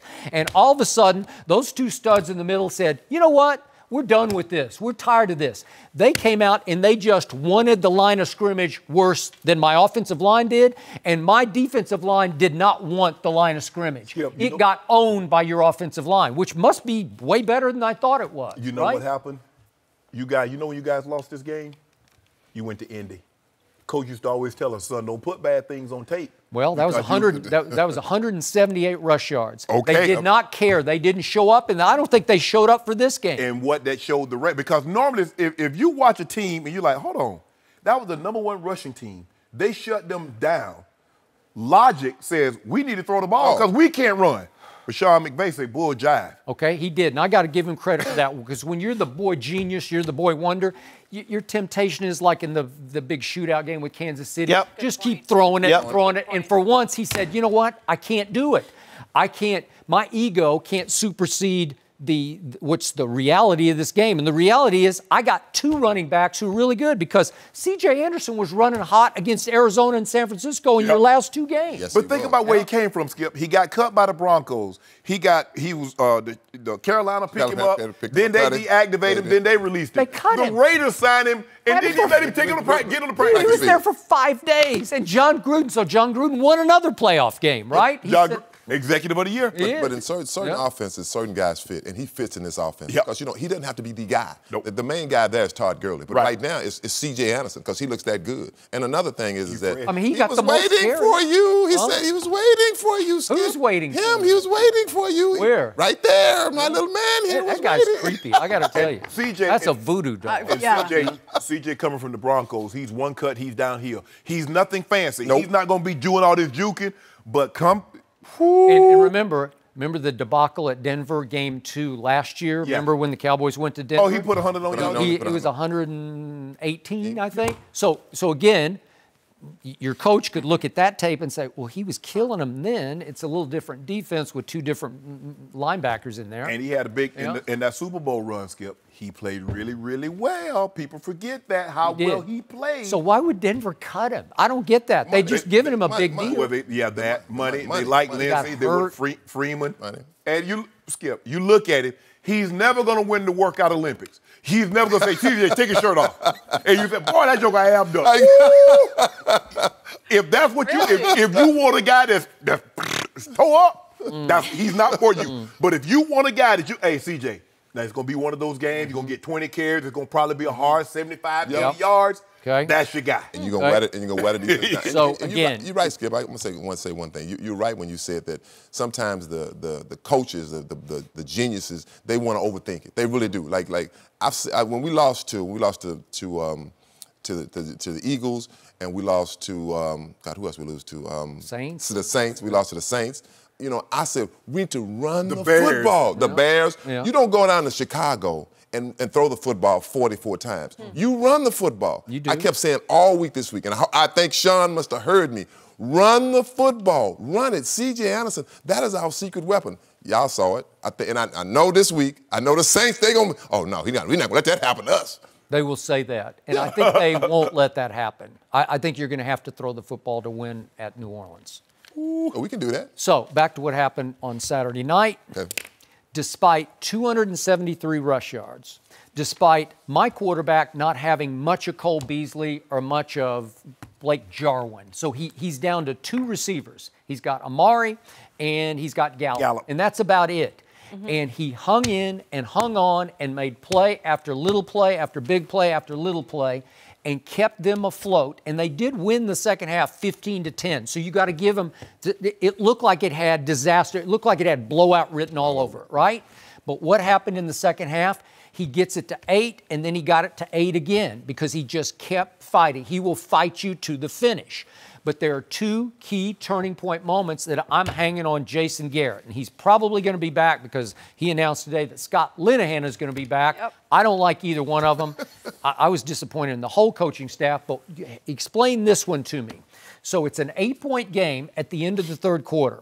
And Dak hits another third down pass that comes up a half yard short. So it's 4th and 1, and there's a quarter break. So the whole coaching staff can confer on this one. It's not just on Linehan. Jason Garrett, a former coordinator, former professional quarterback, backing up Troy Aikman, has time to input into this decision. And the decision they come up with, let's run Zeke straight up the gut. Middle. He's gone nowhere fast the whole game. I don't know if his footing was bad. You pointed out that, what's his name, just stuck Dante him. Fowler. Stuck it. Just no, that first run, no, came in the first quarter. Oh, he stuck him. He stuck him. He did. And you could be right about that. It's interesting. Okay, so now we get to this is the crucial point because this is at your 35-yard line. He is on the move. He just completed 3 straight passes. So here we go. What do they call the most pathetically predictable run straight up the middle? And think about what it is. There's a rookie left guard. There's a backup center. There's no Travis Frederick. And the right guard, who is a former Pro Bowler, needs knee surgery. And he shouldn't have been playing to this point. And watch, he'll have knee surgery in the next week or so. And you run him straight in to the biggest 2 rocks in pro football, the 2 pillars, the 2 cornerstones in Aaron Donald and Ndamukong Suh. The 2 most immovable objects in all of pro football are sitting right there. And not only does it get blown up, but Looney, the center, gets knocked back off the ball so hard, he makes the tackle on Zeke. He hits him right in the face, and Zeke falls backward.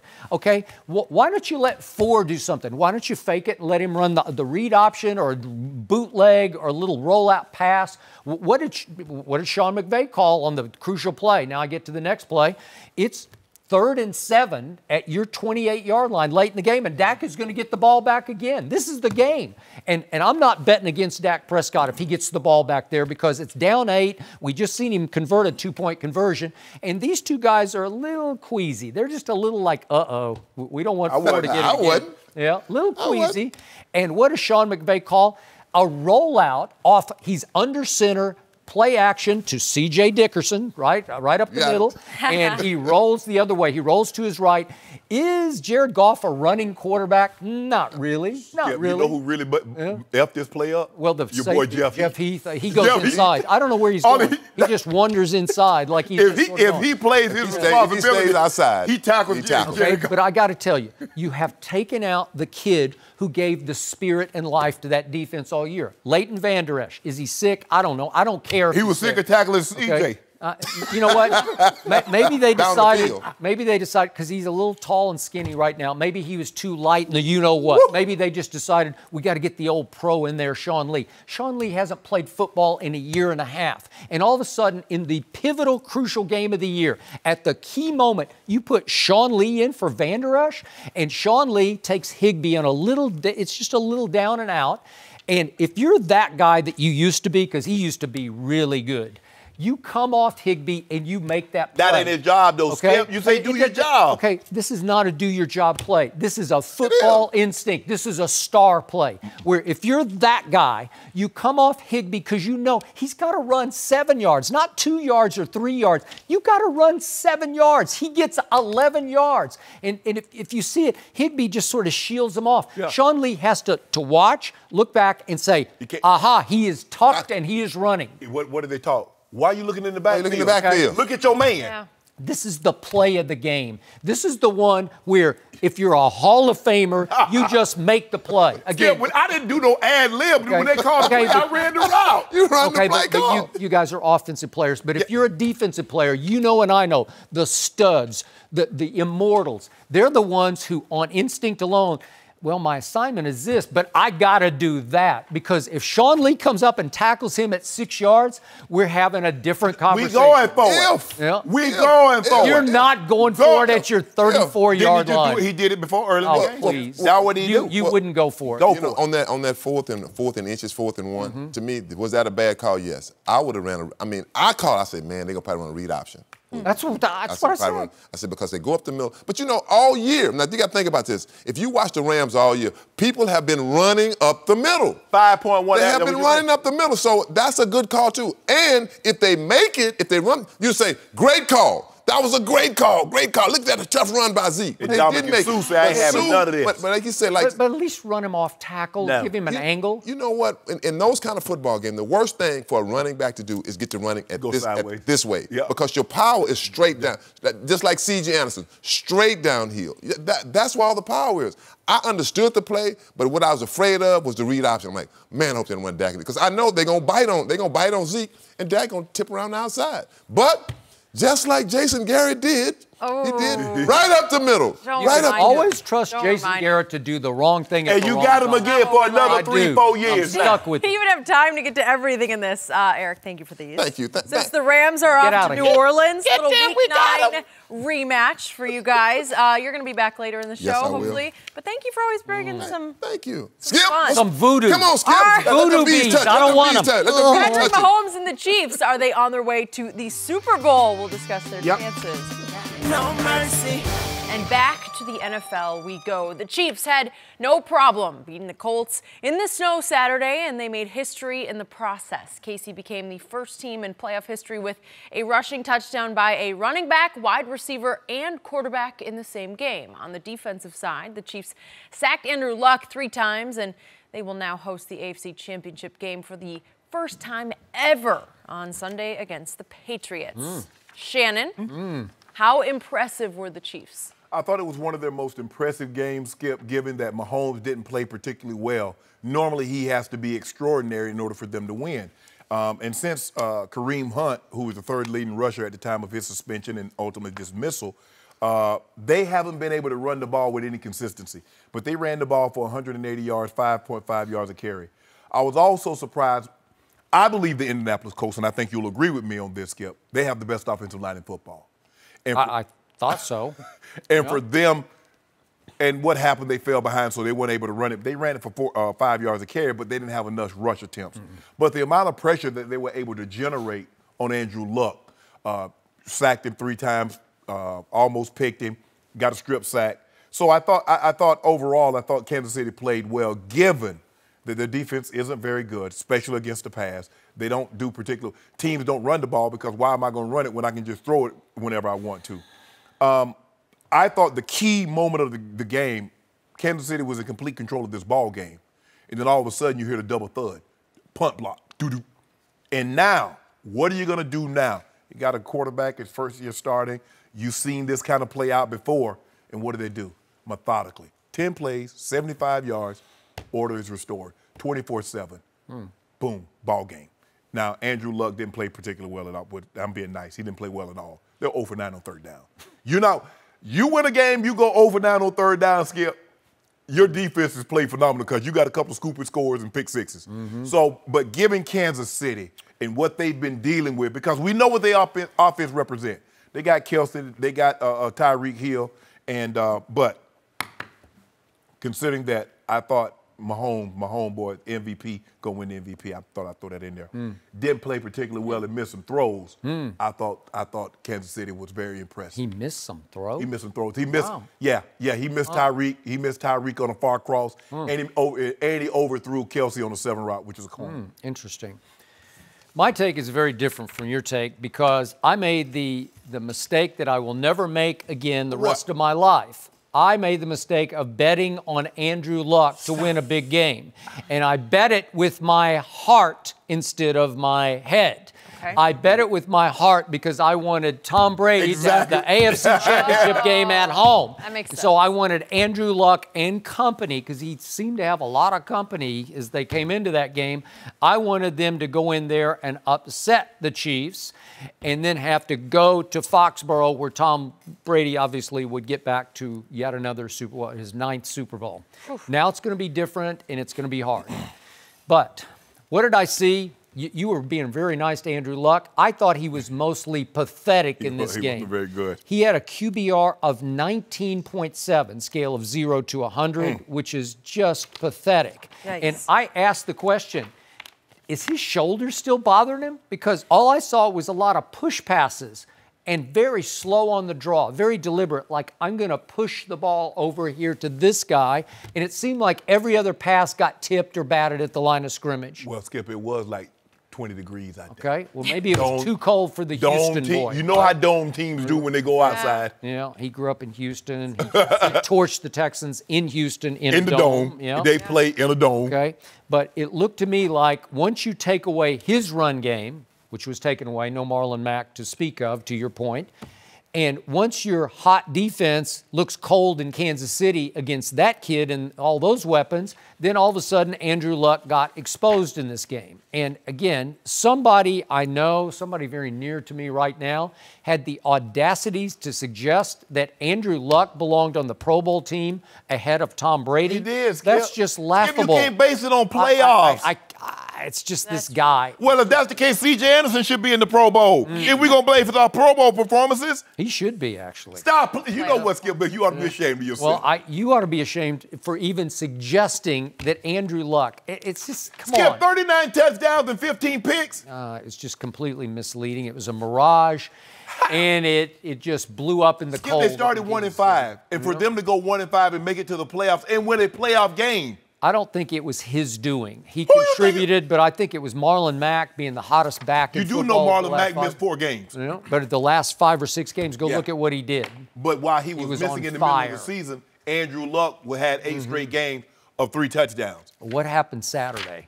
Maybe it's my fault. I just picked the wrong. The bigger the game, the worse he plays. Skip, I don't know. It's okay. Kansas City get paid too. What do you think they was going to just go lay down? Yeah, but speaking of Kansas City, I appreciated your objectivity because I thought the kid wasn't very accurate on Saturday.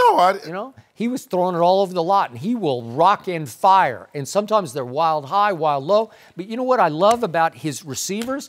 They have such that they love playing with him. They make catches for him that are unbelievably good. Travis Kelce just snatches them everywhere. The thing, and see what, and Kelce made a catch when Mahomes sidearmed the ball, and he threw it from behind the guy, and so Kelce doesn't get an opportunity to pick the ball up until late.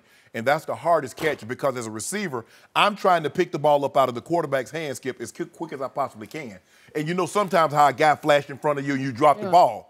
Well, all of a sudden the ball, you looking for you see Mahomes, he throws the ball from behind someone, and all of a sudden you looking at him, and then it's there. But it's like contagious magic where you think, I'm supposed to catch this because it's a magical throw and it's going to be a magical catch. Right. It's just like a rub-off effect on everybody. Tyreek makes catches where I say, how did he do that? Sammy made a couple on Saturday where I said, how did he do that? It's because they love playing with this kid. And listen, Damian Williams, I watched him every snap he played at the University of Oklahoma. He has talent. They're lucky to have him. He got booted out of the Oklahoma program. We won't get into all that. But you know, Andy Reid has a lot of bad actors. I just want him to go. I just want him to keep moving forward because sometimes he'll get the ball and he'll run backwards. Sometimes he'll catch a pass and run backwards. He has some explosiveness. Oh, yeah. So I'm not sure they're missing Kareem Hunt that much. Oh, yeah, they miss him, Skip. He's the 3rd leading rusher. Well, he once led the league in the NFL in rushing. But I'm saying, but they had, would they have 180 yards rushing? Yeah. That'll work. It's going to be real cold on Sunday. I was going to say, you brought up the temperature. It's supposed to be like 10 degrees. Really? Yeah. The colder it is, the better Tom Brady seems to play. I don't know why that is, but that's when you put hands on your receivers and make Tom Brady throw the ball down the field. Really? We're going to see if he got that kind of accuracy to throw the ball 30, 40 yards. Because I know my homeboy do. You know what? You better not disappear like Bosa and Ingram disappeared, right? Those pass rushers? Oh, they used to. Bosa, they used to play it in L.A. And then before that, they was in San Diego. Okay. These guys used to practice. This is why Andy moved up to get a guy to play in the elements that the elements have no factor. Because he can still zip the ball 60 yards, even in those conditions. Even though he grew up in Texas. That got to do with it. You brought up Tom Brady and the weather. He doesn't seem to be fazed by it. But Shannon and Eric Dickerson, they've been the leaders of the Tom Brady hater club. Now what? I don't know if you got. We need some honest opinions. I just give you factual information. Will they finally show the old ass man some respect? That's what they keep saying. Find out next. Mary, you hear your daughter out here cursing like that? No mercy. And Tom Brady, he's moving on to his 8th straight AFC Championship game after his Patriots easily beat the Chargers yesterday. Brady threw for over 300 yards with a TD pass in the win. Next up is a trip to Kansas City, where the Patriots are already a 3-point underdog despite beating the Chiefs back in October. Yesterday, Brady had an interesting response when he was asked about the upcoming rematch. Let's hear it. It'll be a good game. They're a good team, and we played them earlier this year. I know, everyone thinks we suck and, can't win any games, so we'll see. It'll be fun. Interesting. We're joined once again by Eric Dickerson. Eric, you have been critical of Brady all year, but how impressive was he yesterday? Well, all he had to say was Eric and Shannon. I know y'all been critical. That's all. That's what we talked about. He was thinking Eric and Shannon. Look, Tom Brady's a great quarterback. I'm not taking that away from him at all. I mean, great quarterback. It's hard to beat the Patriots in Foxborough, especially this time of year. I'm really disappointed the way that the Chargers play, but the Patriots are the Patriots and the Chargers are Chargers. The Chargers are the Chargers for a reason. I think that he played a great football game. I mean, he had 343 yards passing. I think he was 43 for 34. 27 to 44. Something like that. I mean, no, 34. 44, yeah. 34. I mean, he had one touchdown. I think the big factor in that football game, and the Patriots are not known for this, is running the football with Sonny Michel. I mean, he had 100. Well, they will on occasion. Yeah, but their runs are mostly check downs. That's what they do. That's what they do the best. But you have a running back that has 3 touchdowns, 129 yards in the playoffs. You know this, that pretty much you're going to win the football game because it gave a balance. I mean, Edelman, he had 150. He had 151. So I mean, you got to say he was phenomenal. But I'll say this: Tom Brady does not play games just to win playoff games. He's playing to win the Super Bowl. He wants to prove all of us wrong. That's what this is all about. And I'll say this to all the Boston fans. As I watch them on social media, they after me. We want a rematch in LA. We want them back again because they cheated us. They cheated us. They cheated us. They know they cheated us. Interesting. Back in New Orleans, they watched our film, so we want some more of them. But how did Tom Brady play yesterday? Fantastic. You have to give him all the credit in the world. Even still, I still say he's an old man for football, just for football. But he still can throw that football. You can still throw it. For me, he played unbelievable. I'm disappointed. I'm not disappointed in the way Tom Brady's going to be Tom Brady. I'm disappointed in the Chargers because they made no adjustments. You know what you have to do. You have to pressure Tom Brady, reroute, get hands, get physical with receivers. Well, and normally, Edie, what do they say? We go in there, we're going to stop the opposing team's run. We're going to make them one-dimensional. Well, if you give the team, they run the ball with Sonny Michel whenever they want to. He can throw the ball 5 yards. Of those, he had 44 attempted passes. 37 of those passes traveled less than 10 yards. So in other words, he's doing all this fishing around the edge. And you're not going to do anything. You're not going to try to, reroute the receivers. He threw, two or three balls over 15 yards. Hey, that's not Tom Brady. Tom Brady's going to take what you give him. I fought the Chargers for that. He was comfortable. He was too comfortable. Didn't get pressure. He got knocked down twice. What am I supposed to do with that? You don't sack him. You don't knock him down. You don't reroute his receivers. You don't stop the run. And you play zone defense and guys can go to vacate areas. And what did you expect to happen? Loss. Did you expect? Listen, I think the thing is that when we measure Tom Brady, we see when you're great, and this is what I tell people, or you say this guy, when you measure Tom Brady against a 32-year-old Tom Brady, you don't measure him against anybody else that's currently playing. You measure him against the greatness that he set for himself. Same thing with LeBron, same thing with Jordan. You don't compare greats to other players that's currently playing. You measure them against their younger self. So that's what ED and I, when we say that Tom Brady is getting old and he's not the same player. That withstanding, Tom Brady was virtuoso. And am I surprised they won? No. But I'm surprised in how convincing and how thoroughly they won the game. I tried to warn both of you guys on Friday. I told you there's one man in all of sports you do not bet against, especially in Foxborough, Massachusetts, and it's number 12 for the New England Patriots. Special. Tom Brady was better than ever yesterday. He looked 32 or 25 or whatever number you want to hang on him because he's just never been better than he was in this game. It was virtually flawless. That was artist at work. he sliced and he diced and he surgically just carved up a zone defense that basically just sat in its zones all afternoon. That's death by 1,000 paper cuts. It is that. But to me, I see no diminished velocity. It's the same as ever. I saw lasers thrown by Tom Brady. I saw as quick a release as I've ever seen from Tom Brady. I saw touch and feel and quick readability that was up there with the best of Tom Brady. It was something. And this man is on a new mission because he's never been an underdog since that first Super Bowl you think you got cheated in. I had to process all that. St. Louis Rams, L.A. Rams. I know. But I got you.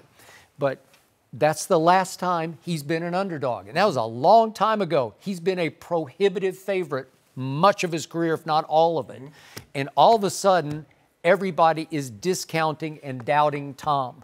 And everybody says, oh, it's signs of age. He's washed up. He's over the hill. And I want to thank both of you for saying that because I need you to keep on keeping on. I need you to doubt him. I need you to tell the world that there's no way he gets out of Kansas City alive because it's going to be too cold for the 41-year-old and his hands are going to they're going to shrink and his receivers are going to get roughed up by those Kansas City DBs. Well, I'll tell you what, if you do what San Diego did, he's going to the ninth Super Bowl. He might go anyway, but I'm saying you got to try something. I'm here to tell you there's more talent on the Chargers defense than there is on Kansas City's. Maybe the plan will be different. Maybe they'll play with more confidence because they have had their members left on that defense who have had some success against Brady in the opener 2 years ago, you recall, and then we can't go back to the 2014 game. Justin Houston was on the roster then. He would be there, yeah, for sure. And Eric Berry's got a calf issue, so I don't know if he's going to be able to play, but he would know. If he got a calf issue, he ain't going to be playing this 8 degrees. Not in that cold. Probably that is not. tough. Yeah. But this is a new deal for Tom Brady because he realized he's a shrewd operator and he understands history and he realizes this could be his crowning achievement. If he can get this team and this defense and this lack of receivers to another Super Bowl and win it, would you guys not have to sit back and say, I got to give it up? I mean, look, we give it up anyway. Look, you can't say that a guy that has been to 8 Super Bowls, what has he won, 6? 5. 5 Super Bowls is not, if not the greatest quarterback. I mean, it's only one other guy that I'll argue with, and that's Joe Montana. I mean, and that's... He's at the table. You talk about the greatest. You can go that with either one of those guys. I mean, would I take him? Yes, I would. He's a great... The thing about Tom Brady is he's a great competitor, and that's what you want out of your quarterback. Yesterday, he took everything we said and said, you know what, I'm going to show these guys. But I thought he said, what anybody say outside this building doesn't matter. I heard that. I heard that before. I thought he don't listen. He's got eyes in him. Someone's listening. Someone's telling I ain't little old Shay, so I bet we better keep it going now. Yeah, and he doesn't listen to just anybody. It's got to come from a Hall of Famer. Well, that's good. But when this Hall of Famer, who's kind of an old-ass man himself. I'm an old-ass man. I'm an old-ass man. You own it. When he says Tom Brady's an old-ass man who shouldn't be playing football. I didn't say he shouldn't be playing. I said time is coming to an end. Oh. His time is coming to it comes for all of us. He didn't say he was an old man for football. No, I got it. It's like I'm old to be in a club. If I'm in a club at 20 years, man, you're kind of old for that. You're old for that, Daddy. I'm not. Old Club Shay should be popping. You can't stay up past 10 o'clock. Okay. Thank you. Oh, man, I keep it crunk till about 9:30. Till about 9:30, you're crazy. You brought up Montana. He's got 12 more playoff wins than Montana. But the playoffs were different. They reseeded in 1990. It was different back in those days. And let me tell you one thing. That game, when we played, was a lot more physical. You could really hit the quarterback. Yeah. Hit him and stand over him and hey, that's it. It's a different era. And one thing in the playoffs, Joe Montana never threw an interception. Not one. In the Super Bowl. No, Super Bowl, sorry. Super Bowl, yeah. Not one. Well, but I give credit, but Skip, Tom has not been an underdog in the Super Bowl. He's been underdog in playoff games. He's the underdog in the championship game against Denver both times. That's true. We'll see. Barely. Maybe And when they played in Indy, when they Peyton's first, he was an underdog. But in the Yeah, Super Bowl, but I'm talking about for the year. Oh, Nobody, yeah. You know, like this is the time when everybody's saying it's over for New England. Right. All right, Eric, good to have you. Thanks. I'm glad you're still wearing your beads. Oh, of course I I'm just still noticed wearing that. my beads. Yeah. Well, Kyler Wanna touch Murray. it? No, get the big bucks to play baseball over football. This story has a lot of layers. We'll discuss next. No mercy. Well, Kyler Murray has until today's deadline to decide if he'll enter the NFL draft. According to WFAA, Kyler wants more guaranteed money from the Oakland A's to stick with baseball. He already received a $4.6 million signing bonus when he was drafted last year. ESPN reports the A's would need to sign him to a major league deal to offer him more money, which would be unheard of for a guy that's never played a game in the minors. So, Skip, yes, what is going on? Jenny and Shannon, we have never seen anything quite like this. We now have Major League Baseball fighting to hang on to a Kyler Murray it badly needs and trying to keep him away from football, in which in college he just won the Heisman Trophy. And the reason I believe that Major League Baseball is behind this push is it so badly needs African-American stars. In my time growing up, African-American stars dominated the sport. For me, it was Willie Mays and Hank Aaron and my hero, my idol, Bob Gibson and Lou Brock with the Cardinals, and Frank Robinson and Willie Stargell and Ernie Banks. I can go on. They dominated the sport all the way up through Reggie Jackson, obviously Yankees, A's, and that was it. And then all of a sudden, we saw it decline, and we saw a lot of kids of all ages lose touch with baseball. So all of a sudden, you have a Kyler Murray who's not particularly charismatic off the field, but is he not charismatic with a football under his arm, throwing it or running it? Yes. And again, I haven't watched him play baseball. His numbers weren't scintillating. But if Billy Beane says you can play, and I know Billy very well, and by the way, Brad Pitt played him in a movie called Moneyball off the great book Moneyball. Love it. That's how big a deal he is, and he is now, as we speak, leading the contingent to Dallas to try to convince Kyler to play baseball. And I don't know, there are wild figures thrown out. They've been discounted, but maybe up to $15 million that they've been authorized to offer him. So they can go way beyond what you can now offer, given the 4.66 that he was offered as the, ninth overall pick. The slotted pick, But all of a sudden, they see his stock rising in the NFL. The NFL is, look, I would not be shocked. I know they have said no to this, but Cliff Kingsbury in Arizona, I wouldn't be shocked if they somehow traded Josh Rosen and took #1 overall Kyler Murray. I know he would be the shortest quarterback who's ever played at about 5'9", maybe 5'9", but I think he can play. I think he can be at least as good as Russell Wilson or Doug Flutie or whoever you want to make the comparison to. And I believe his heart is still a football heart. But then why make this power play? Because they need him so badly. I'm not. I think he's. I understand why baseball is doing it. I understand why baseball want him, because Skip, look, they want someone that can captivate. No, they haven't had anybody to captivate baseball. Nope. I mean, as great as Mike Trout is. It's just blah. It's just there's no charisma on or off the field. And they don't with Mike win. Trout. They're not winning. He's not winning anything. So we don't get it. Once the season's over with, Mike Trout goes away. He does. So the most interesting thing he does is sit in the stands in Philadelphia for the Eagles games. He knows how to pick them. Scott Boras is Kyler Murray's agent. The most powerful agent in the world is in the middle of this. Now, you remember, he negotiated. He's also Bryce Harper's agent. Bryce Harper got a tick below $10 million, but it was like minutes before he was about to go back into the draft again the following year. Strasburg, who was a pitcher, a flamethrower. He got 4 years, 15 minutes, but it was negotiated minutes before he was about to go back in. I believe this is a power play, Skip.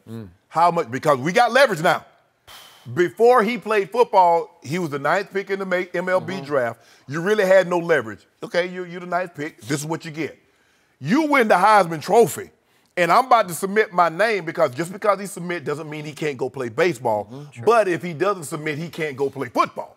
So he's doing this as a technicality. I still believe he's going to submit his name to the draft, regardless of what. Well, you could do that, but you still don't have to do it. Right. But pretty soon it's going to come push to shove because February 15th, you either got to go to baseball camp or not. Scott, how much more money can you get me? More money, more money, more money. Well, now, if they're going to is it about the money or is it about your heart? Yeah. Well, if it's about his heart, this would have never been in play. But the decision's got to be weighing on him. I mean, at some point, you just want to make a decision and stick with it. No, I want to. Well, if I can make a decision with 20 million in my bank account, it'll make my decision a lot easier, Skip. Boy, I don't know. What do you think he's going to do? Be happier playing football. What do you think he's going to do? Start. What do you think he's going to do? Boy, this is a lot of power and leverage that they are throwing at this kid. MLB, they got their all these people showing up that's going to promote him. Yep. I say he go play baseball. And yet he still has to go start in Stockton, California, right? Which isn't high going to be A ball. easy. Yeah. With 20 million in my pocket, it's a lot easier to go to Stockton. Busy day. I go to El Tyler. Segundo. We'll be waiting on his decision. For 20 million. Moving on, is Jason Garrett the right guy to lead the Cowboys to the Super Bowl in the future? Your opinion. We'll discuss. Good job, Jay. Get that paper. No mercy. Jason Garrett's job appears to be safe. According to NFL Network, the Cowboys intend on negotiating a long-term deal with Garrett. He has led Dallas to just 2 playoff wins since he became head coach in 2011. And Skip, I can already feel your face. Should they give Garrett an extension? This is my worst nightmare. More Jason Garrett. You just know it's coming. And unfortunately, more Scott Linehan. You just know that's coming too, because Jason said this morning that Linehan is back. Coach Clapp is going to be back. For years to come. But it's possible for years to come. Look, both of these guys are really great guys, and both are not bad at what they do, but not bad is not good enough for a team that you have to see has Super Bowl potential. And this year was good news, bad news for me, because the bad news was the good news that they roared back from 3-5 when both of those guys were in trouble to 11-6, including the playoff win over Seattle. And now Jason Garrett is golden. I just can't argue out of that. I can call for his job again and again, and it's just not going to matter because Jerry Jones likes him personally and is very comfortable with him as his puppet head coach. Jerry is very comfortable with that situation. He just is. Yeah. And now, at the very least, they could have tried a new direction with a new coordinator, but 11-7 is just good enough to keep Scott Linehan afloat as well, and it just drives me nuts. You won the division, so you knew once he got back into playoff contention and he won a division, Skip, it was going to be next to impossible because he kept him his first 3 years and when he was 8-8 and had no glimpse of the playoffs. And so he kept him, so you could think the last two or 3 years, Skip, he wins the NFC East. You know he's in the foregone. It was a foregone conclusion. I personally wouldn't do it, Skip. But this situation sets up perfect for Jerry. Everybody knows Jason is not coaching the team. Skip, most coaches do not allow the owner to speak to the team before he does. Most coaches don't allow the owner to say, okay, this player's playing, this guy's out, this guy's going on IR, we're going to possibly look to do this. That's not what happens. So Jason Garrett is perfectly content. He is. Let Jerry do all. He's not going to rock that. No. He's not going to rock that yacht, no, right? Exactly. But let me tell you what you won't get. You won't get a Sean McVay with that. Nope. You won't get a Sean Payton with that. You will not. So, you know, Skip, but you know this. When you become the Dallas Cowboy head coach, everybody will tell you, you know what you're signing up for. I mean, if you sign up for Jim, don't expect them to teach you mathematics in that class. I agree. But Jason is the first one who took it, who accepted what it was. Even Wade Phillips, who had a great night the other night, he's going to push back occasionally. Yeah. He's a good guy, but he's a tough guy, too. He's his own guy. Man, I like them. I ain't pushing back. Yeah. Yeah, I like them $4 million checks. Yeah. Do you? Yeah, I like them $4 million. Jerry, you want to talk to the team? Oh, hold on. You know I was going to address you guys first, but Jerry said he had something he wanted to tell you. Come on in. Jerry, come on up. Talk to him right quick. No way. Once again, it's time next year for the quarterback to overcome the head coach and the coordinator. And he got a yacht? Yeah. Man, what? You think Jason Garrett gonna rock the boat? I don't think when he go home and his wife and he go home and he say, "Man, I had to stand up to Jerry." You know what his wife say? If you don't go back and apologize, do you see this house I live in? Jerry paying for this. Do you see the private school them kids going to? Jerry pay for that. Now you go right back down there to what's it called? In Frisco. Frisco. Yeah. You go right back to Frisco and you apologize to Jerry for standing up to him and say it will never happen again. And don't come back home until you do. Why didn't she say go apologize to Skip on Undisputed? No. A lot of apologies around here. Go down there and apologize to Jerry. I wish we had better news. All I got to do is go for it on fourth down, like Jerry asked me to do. Stand on the sideline and clap. And stay out of the way. He's the greatest. And make $5 million. Yeah. Okay, speaking of the Cowboys, LeBron James went to the game on Saturday night, but why didn't he support his favorite team? We'll discuss next. He's out. No mercy. Time for our final topic of the day. LeBron had a night off from work on Saturday, so he went to the Coliseum to watch the Cowboys and Rams. LeBron is a noted Cowboys fan, but he wasn't wearing any Dallas gear, and he even went into the Rams locker room before the game. He said it was because he had to use the restroom. Yeah. So, Shannon, Yeah. are you surprised LeBron didn't wear any Cowboys gear? No, I'm not surprised at all. Because he already knew what was going to happen. He knew the Cowboy was going to get trashed and jump truck. Skip, I don't know if you remember this. You remember in 1973? There was a fight that happened in Kingston, Jamaica. Okay. George Foreman and Joe Frazier. Don King was Joe Frazier's. He rode in the limo to the fight. We're talking about LeBron James here at the Cowboy game. Let me explain what he did. Well, the show's going to end. But who did he leave with, Skip? Yeah, At the end of the you're fight, trying who to did he leave protect your man. Who did he leave with? I don't care. He said you always leave with the champion. Oh, really? You always go in the locker room of the champion. Is that right? What a sellout your guy is. Hollywood Braun is all about protecting his image. He used the restroom in the Rams. You know what? The Cowboy locker room is right across the walkway. Go knock on that door. It's right there. No, they're right across from each other in the Coliseum. That is true. I've covered 1,000 games there. They redid the Coliseum. They did not redo it. Not that Just far go right from each across other. the walkway. I can confirm. You know what? What a sellout. You are now permanently banned from the Cowboy fan club. This is beyond You're out. me. No more LeBron Why would you James. say that? You disqualified yourself because you sold out. What did he do? You couldn't even wear a Cowboy cap. No. He wore a Cowboy He hat lived to in L.A. Yeah, but he went to the Browns game against the Cowboys with an Emmett Cleveland Smith jersey Cleveland on. was trash at the time. Oh, they were trash They're at better the now. time? How about the time he wore a Yankee hat to the Cleveland and That's Yankees the playoff game? Yankees. The Yankees. Oh, and that makes it okay? The Yankees. Makes it okay? 26 times champs. Yeah, right. He's How a many real champions? fan. Cowboys. Should have worn some gear. That's it for us. We'll be back tomorrow morning. 9:30 Eastern right now. Colin tells you why Tom Brady and the Patriots still look vulnerable. The herd starts right now. Always. No mercy.